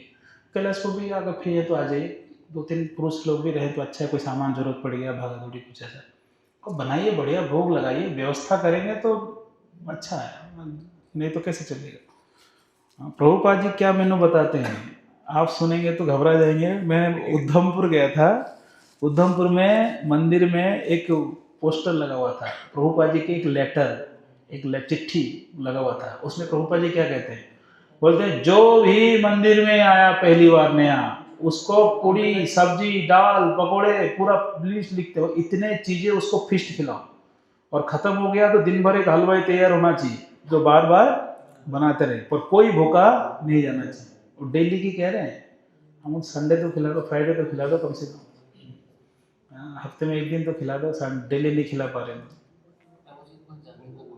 कहाँ जो बन गया भोग लगाओ, लेट मत करो, जाइए जाइए हैं, ठीक है। तो इस प्रकार से यहाँ देखिए प्रभुपाद जी क्या कहते हैं, कर्म का सर्वोच्च दिव्य गुण है कृष्ण भावनामृत में कर्म। जितने कर्म है सर्वश्रेष्ठ कर्म क्या है, भक्ति में किए गए कर्म। आपको भी लेट हो रहा है ना, तो दौड़ के देखो क्या चल रहा है, बिना आवाज किए थे। या इंद्र तृप्ति की आशा ना करके कृष्ण के हित में कर्म करना, अपने लिए विचार किए बिना कृष्ण के लिए कार्य करना, ये सर्वश्रेष्ठ कर्म है। आपको जानना होगा कि प्रसाद लेकर जाएंगे, प्रसाद नहीं लेंगे आप तो आप जाइए, फिर लेट मत करो, 9 बज गया, वो तो रिकॉर्डिंग हो रहा है, भेज देंगे आपको, सुन लीजिएगा घर बैठे, जाइए। प्रेशर में बैठेंगे तो समझ में भी नहीं आएगा। गोविंद बो लेट नहीं हो रहा है ना? नहीं जा रहा हूँ, जाइए जाइए, कल लेट हो रहा है, तो रुक जाइए, आधा घंटा हो तो आपको घर में, अब तो खुदा 2 ही लोग हैं ना, 2 संत, क्या टेंशन है। साथ रखते हैं। हाँ, आपको भी जाना है प्रसाद? आज प्रोग्राम है, अच्छा, बर्थडे प्रोग्राम है किसका? मम्मी पापा का एनिवर्सरी है। हाँ ओके, ठीक है, जाइए जाइए। मैं सोचा था भगवान को ऑफर हो जाता है। हाँ, तो अभी आ रहा है तो ऑफर कर लीजिए, आप भोग के साथ ऑफर कर लीजिए। तो हमको पहले नहीं बताया, कुछ गिफ्ट ले आता है उनके लिए, ठीक है। उनके लिए माला ले लीजिए कम से कम, है ना, प्रभुपाद जी का माला और जगन्नाथ जी का या तुलसी महारानी का ले सकते हैं। तो आगे ठीक है, प्रश्नोत्तरी कर ले, इसको चर्चा करने से अच्छा है। कोई जिज्ञासा किसी का हो तो पूछिए, नहीं तो ये पढ़ेंगे दूसरा 10। मैंने काफी जगह देखा है कि हनुमान जी को जो भोग लगाते हैं उसमें तुलसी पत्र डाल देते हैं वो लोग ऑलरेडी, तो जो कहाँ तक ठीक है वो? एक संत के कोई एक वचन सुन रहा था मैं, और कहीं से शास्त्रों से कह रहे थे कि शिवलिंग में भी तुलसी चढ़ा सकते हैं, ऐसे वो कह रहे थे। कई लोग कहते हैं हनुमान जी को तुलसी चढ़ा सकते हैं, और प्रभुपाद जी क्या कहते हैं, तुलसी महारानी श्रीमती राधा रानी के चरण में भी नहीं रख सकते, केवल भगवान विष्णु, भगवान कृष्ण, बलराम जी, इनके चरण में अर्पण हो सकता है, इतना क्रांति। यहाँ भी अपने सेंटर पे भी वो चीज देखा है कि स्टार्टिंग में कि सुभद्रा महारानी के जो ग्लास है उसमें तुलसी डाल देते हैं, नहीं डालना चाहिए। वो मैंने टोका भी था उस चीज के लिए, बट वो पुजारी को जो भोग लगाते हैं ना, बहुत अलर्ट रहना चाहिए। हम लोग भी जब जगन्नाथ जी के बड़े बड़े विग्रह सेवा करते थे गुजरात में, मैं जब पुजारी था, तो उनको ध्यान है, सुभद्रा जी को तुलसी नहीं डाल सकते आप, जगन्नाथ बलदेव को तुलसी डाल सकते हैं, प्रभुपाद जी में तुलसी नहीं डाल सकते, और राधा कृष्ण में डाल सकते हैं, राधा कृष्ण दोनों में ग्लास में डाल सकते हैं। उनके हाथ में डालने के लिए कहा गया है, प्रभुपाद जी बोले हाथ में रख सकते हो, चरण में मत दो, ऐसा कहते हैं प्रभुपाद जी। बाकी तुलसी डाल के भोग भी लगा सकते हैं, क्योंकि राधा कृष्ण भोग लगाते हैं, पर सुभद्रा मैया को नहीं। पर जब भोग लगाते हैं तब तो सब में तुलसी होना चाहिए, क्योंकि वो ठाकुर जी भी पाते हैं, सुभद्रा मैया भी उसी प्लेट में पाएंगे, बलराम जी, क्योंकि भाई बहन है वो उसी में सब साथ में पाएंगे, गौर निताय और राधा कृष्ण, तुलसी उसमें रहना चाहिए। पर हनुमान जी को लगाते हैं, अगर इस भाव से लगाया जाए भोग में डाल के कि हनुमान जी बिना राम जी को भोग लगाए नहीं पाएंगे, वो अपने पहले भोग लगाएंगे, ये प्रार्थना करके रह रहे, वो अलग बात है। और ये सोच रहे हैं कि हम हनुमान जी को ही तुलसी अर्पण कर रहे हैं, तो वो अपराध है, क्योंकि हनुमान जी को डायरेक्ट तुलसी नहीं लगा। मेरे नाम में क्या किया ना, हम हर साल ब्राह्मण भोज करते हैं, हनुमान जी का मंदिर है, और मतलब बाबा दादा के टाइम से चल रहा है वो प्रथा, वो अभी भी कंटिन्यू रेगुलर है। तो अभी पिछले 4-5 साल से जब मेरे अंडर में आया, तो फिर मतलब मैं थोड़ा सा ऐसा कि मैं पहला भोग निकाल के ले आता हूँ, और अपने गौर में जाइए पर अपने मतलब तकबीर एक चीज ले जाता हूँ और वो ऑफर कर देता हूँ, उसके बाद में सारा भोग उसमें मिला के फिर वो चला जाता है। ये वो लोग पहले क्या करते थे कि जैसे भोग बना कहीं से तुलसी पत्र लाए और उसमें डाला और सीधा हनुमान जी के सामने वो पेश कर देते। कई जगह प्रभु जी, कई जगह काशी के मंदिर में तो वो हनुमान जी का पोस्टर उस पर तुलसी ले जाते हैं। वही तो केवल हनुमान जी कई जगह तुलसी माला भी पहनाते हैं, माला पहनते हुए संग पोस्टर दिए ना काशी। कई जगह। तो तुलसी प्रभुपाद जी राधा रानी के लिए मना कर सकते हैं, तो फिर अन्य तो कहना ही क्या है। तो राम जी को भोग लगा सकते हैं, राम जी के चरण में रख सकते हैं। भगवान तत्व भगवत तत्व है। दक्षिण भारत में भी मैंने ये बात देखा, अनेक मंदिरों में, विष्णु मंदिरों की बात कह रहा हूँ, भर भर के तुलसी ठाकुर जी को अर्पण होता है। आप देखो पूरे मंदिरों में तुलसी पड़ा रहता है, कोई केयर नहीं करता है, सब पैर में कुचलते हैं। मेरे को बहुत दुख होता है। और हाँ, और मैं जहाँ जहाँ देखता हूँ ना, जहाँ जहाँ मैं लाइन में खड़ा हूँ और लाइन में चल रहा हूँ और मुझे तुलसी दिख गया तो मैं तुरंत उठा के किसी को ऊपर रख देता हूँ। मैं ऐसे देखा नहीं जाता कि तुलसी गिरे और पैर लग रहे हैं। तुलसी महारानी की महिमा आप याद दिलाइए, कल अगली बार मैं तुलसी महिमा बोलूँगा। तुलसी महारानी की महिमा सुनेंगे, कितना महिमा है, भगवान को प्रिय, इतना प्रिय। उनके पत्र या तुलसी मंजरी अगर आपने भोग में नहीं लगाया तो वो स्वीकार ही नहीं करेंगे, इतना प्रिय है, इतने श्रेष्ठ व्यक्ति है तुलसी महारानी। प्रभु जी एक भोग और लगाना है, केक है ना, जाइए दे दो। ठीक है, और कोई जिज्ञासा बताइए। नरेश को क्लियर है, भक्ति ही करना है और कुछ नहीं करना है ना? क्लियर, बिल्कुल। आशुतोष को क्लियर, भक्ति करना है, क्रिस्टल क्लियर। भक्ति ही करना है और कुछ नहीं करना है। हाँ, और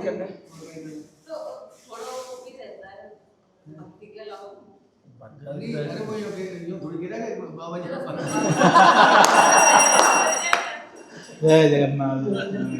नहीं, घर गृहस्थ की बात नहीं कर रहे हम, वो तो कर्तव्य तो जब तक जीवन है उसके में धन अर्जन इत्यादि जितनी आवश्यकता है उस हिसाब से। बट अन्य उपासना की मैं बात कर रहा हूँ, केवल भक्ति करना है, अन्य उपासना में नहीं पड़ना है। ठाकुर जी के नाम लीजिए, घर पे रहते हैं तो नरेश जी घर छोड़ देंगे तो फिर रोटी कौन मिलेगा बताओ? एक तो चाहिए घर पे, है कि नहीं? नहीं, रोटी सब बेलते हैं, वो नहीं, वो तो देखा हूँ इसलिए कह रहा हूँ। वो तो जू में देख लिया था एक बार, रोटी बेल रहे तो बाकी रोटी तो बेलते सब हो गए, ऐसा नहीं है। क्लास में एक चीज बता रहे थे आप मॉर्निंग में जबर टॉक पे। हाँ, तो कि जैसे कि निकल गया थोड़ा कि हाँ, मतलब किसी गुरु के द्वारा, मतलब शिक्षा गुरु का आपको वो करना चाहिए, महत्व देना चाहिए, मतलब जिन्होंने आपको उठाया है ना, उनको आपको आदर देना चाहिए, पूजा देना, मतलब उनको मान सम्मान करने के लिए कृतज्ञ होना चाहिए, कुछ ऐसा कुछ आपको बताया, कृतज्ञ होना चाहिए। कृतज्ञ होना चाहिए। और उसके बाद जैसे हमने मतलब किसी कारणवश उनसे दूर हो गए या फिर वो छूट गए और फिर हम किसी और टच में हो गए, किसी और के टच में हो गए, फिर वो बोले कि ये केस तो वो अपने, मतलब मैंने रिसेंटली सुना है, गंगापुर में सुना है ना, तो हम उनके रिसेंटली मतलब किसी टच में, दूसरे टच में, तो क्या फिर हमें उनको भूल जाना चाहिए? इसलिए बोला कृतज्ञ शब्द। कृतज्ञ का अर्थ ये नहीं कि फॉलो करना, यू शुड नो दैट उनके वजह से हमारा बेनिफिट हुआ है।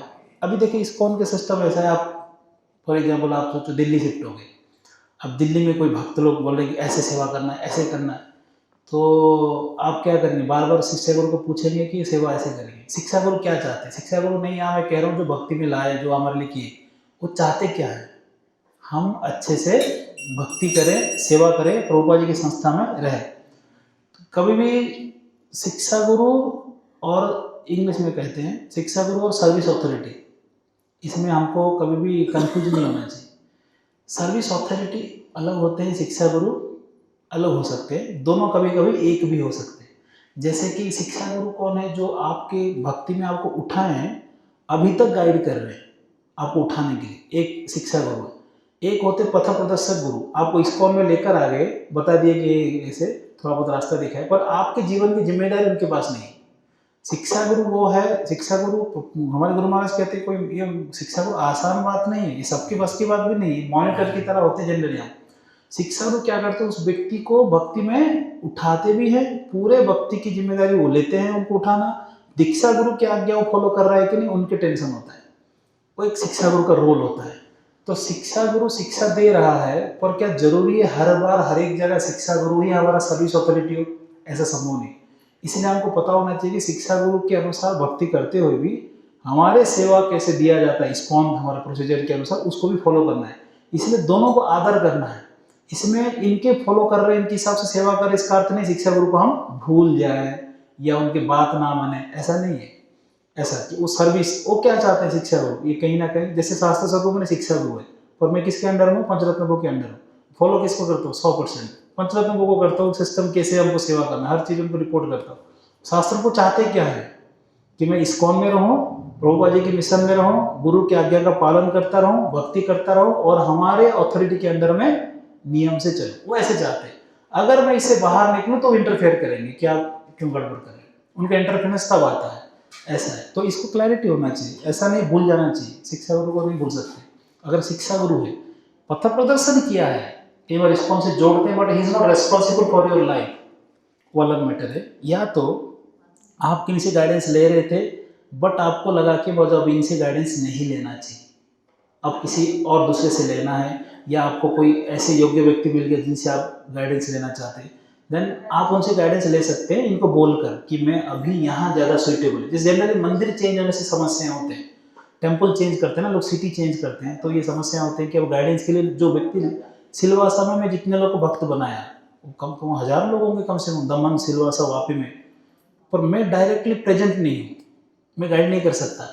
इसलिए शुरू से मैं हैबिट रखा था। शुरू में जब शिफ्ट हुआ बहुत इमोशनल होकर लोग रो रहे थे, प्रैक्टिकली रो रहे थे, जेंट्स भी, और फ़ोन करते थे। और मैंने क्लियरली कहा, मैंने कहा आपको 3 चीज़ लोकली करना है।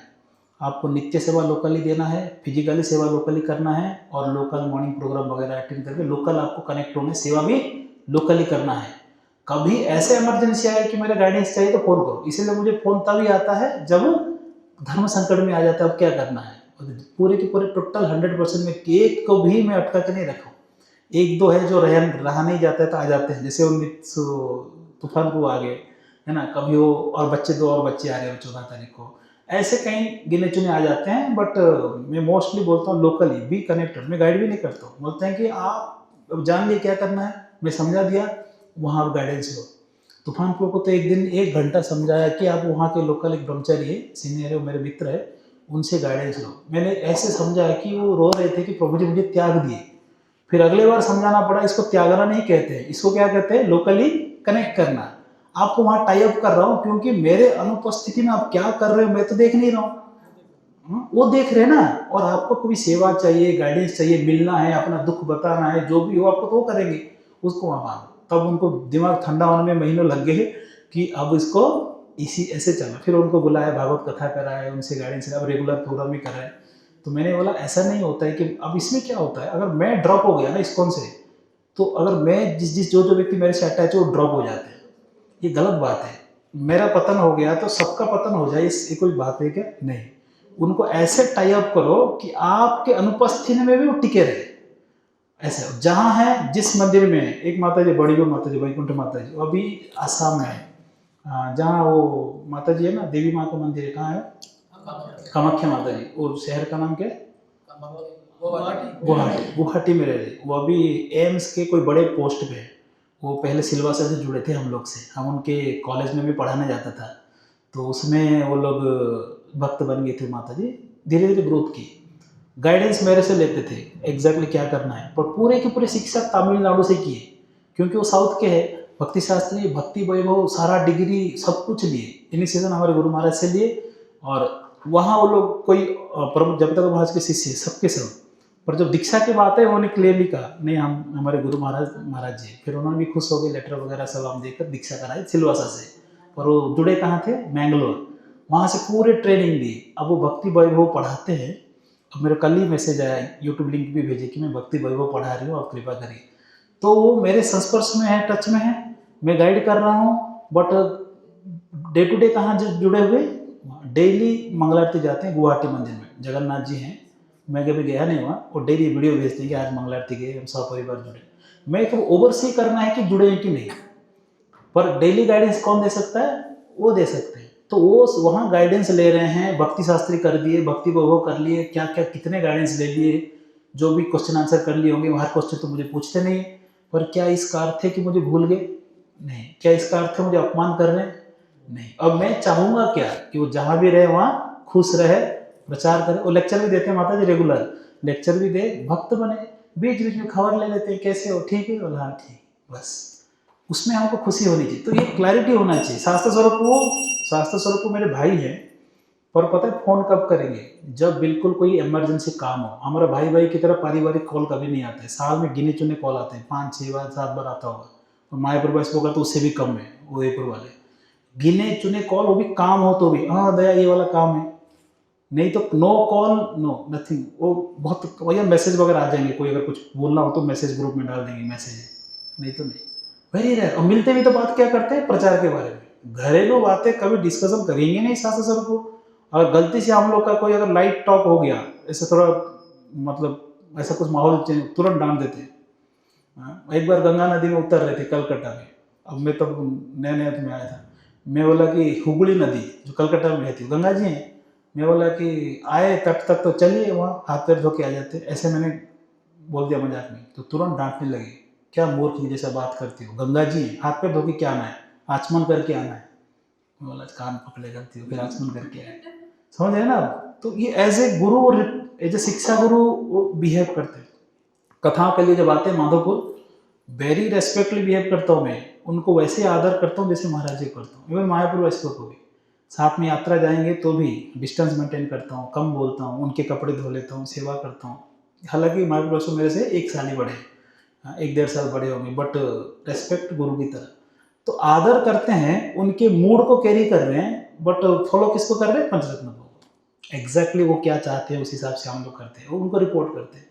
इसका अर्थ नहीं हम उनको छोड़ दिए या त्याग दिए। तो शास्त्रों को रैली फोन करता हूँ, कभी धर्म संकट आया तो फोन जाता है कि क्या डिसीजन लेना चाहिए, ऐसे तो वो एग्री हो जाते हैं। या कभी मैसेज कर दूँ ये ठीक है, वो हाँ ये ठीक है, यानी इनके अनुसार भी चल रहा हूँ, पंचरत्नों के अनुसार भी चल रहा हूँ, इस्कॉन के लॉ के अंदर भी चल रहा हूँ। इस्कॉन के लॉ के बाहर हम नहीं निकलते, उनको पता होता है कि हाँ ये चल रहा है प्रचित। मीटिंग वगैरह होता है तो पंचरत्न में रिसेंटली मीटिंग हुआ था पूरे हमारा बेल्ट के, तो उसमें भी रुक्मिणी कृष्ण का संन्यास हो रहा है, तो उनका इंट्रोडक्शन हो रहा था उसमें। तो पंचरत्न को पहले से पता है कि यहाँ क्या चल रहा है, तो वो इंट्रोड्यूस करा रहे हैं कि दयाल गौर उनके 2 सेंटर चला रहे हैं, 2 और खोलने वाला है, समझ रहे हैं ना। हम 2 खोलेंगे, उनको पहले से पता है, और वो मीटिंग में बोल रहे हैं कि 2 और खोल रहे हैं। रुक्मिणी कृष्ण को आश्चर्य हो गया, और क्या अच्छा ऐसे। तो इसलिए इसमें कभी भी कन्फ्यूजन, बिल्कुल क्लैरिटी। और शिक्षा गुरु की बात है, अगर डायरेक्ट गाइडेंस किसी से नहीं ले पा रहे हैं और डायरेक्ट गाइडेंस चेंज भी करना चाहते हैं, इसमें कोई लॉ नहीं है कि आप नहीं बदल सकते, it's not a law. Guidance किसी से भी ले सकते, इस्कॉन के हर एक व्यक्ति फुल्ली अवेलेबल है आपको गाइड करने के लिए, कहीं से कोई किसी से भी वो गाइडेंस लेना चाहे ले सकते, कोई मना नहीं करेगा। हम जैसे कि परम पूज्य भक्ति आश्रम वैष्णव महाराज के पास जाके गाइडेंस लेना चाह रहे हैं, मैं भी, महाराज कितना अच्छा गाइडेंस करते हैं, जगन्नाथ सुब्रमण्य और हम अगर डायरेक्ट हमारे गुरु महाराज रहते थे, कोई टेंशन नहीं, तो डायरेक्ट उनके पास भी जाते थे। ऐसा है, समझ रहे ना, भूलना नहीं है किसी को। वो तो पथ प्रदर्शक गुरु और शिक्षा गुरु तो दूर की बात, कोई साधारण व्यक्ति कुछ सिखाया होगा ना, वो भी नहीं भूलना चाहिए। और चलते फिरते मीरा रोड मंदिर में है ना, चलते फिरते नया नया था, ऐसे ही चल रहे हैं। मंदिर के बहुत बड़ा ग्राउंड था अपना मंदिर का, अभी कंस्ट्रक्शन हो गया, पहले ग्राउंड था। चलते चलते एक जगह थूक दिया ऐसे, तो प्रभु जी यहाँ बुलाए, अब वो महाराज जी बोलते यहाँ वहाँ थूकना नहीं चाहिए, मंदिर है। अब ये बात कब बोले थे? 20 साल पहले बोले, मैं आज तक याद है, बोलता नहीं मंदिर ऐसे। तो सारे शिक्षा गुरु ही हैं, सबसे सीखे हैं, किसी को भूलना नहीं है, किसी को अपमान नहीं करना है, किसी के कोई मेहरबानी कृपा हुई है उसको कभी भूलना नहीं चाहिए। ठीक है, हरे कृष्ण।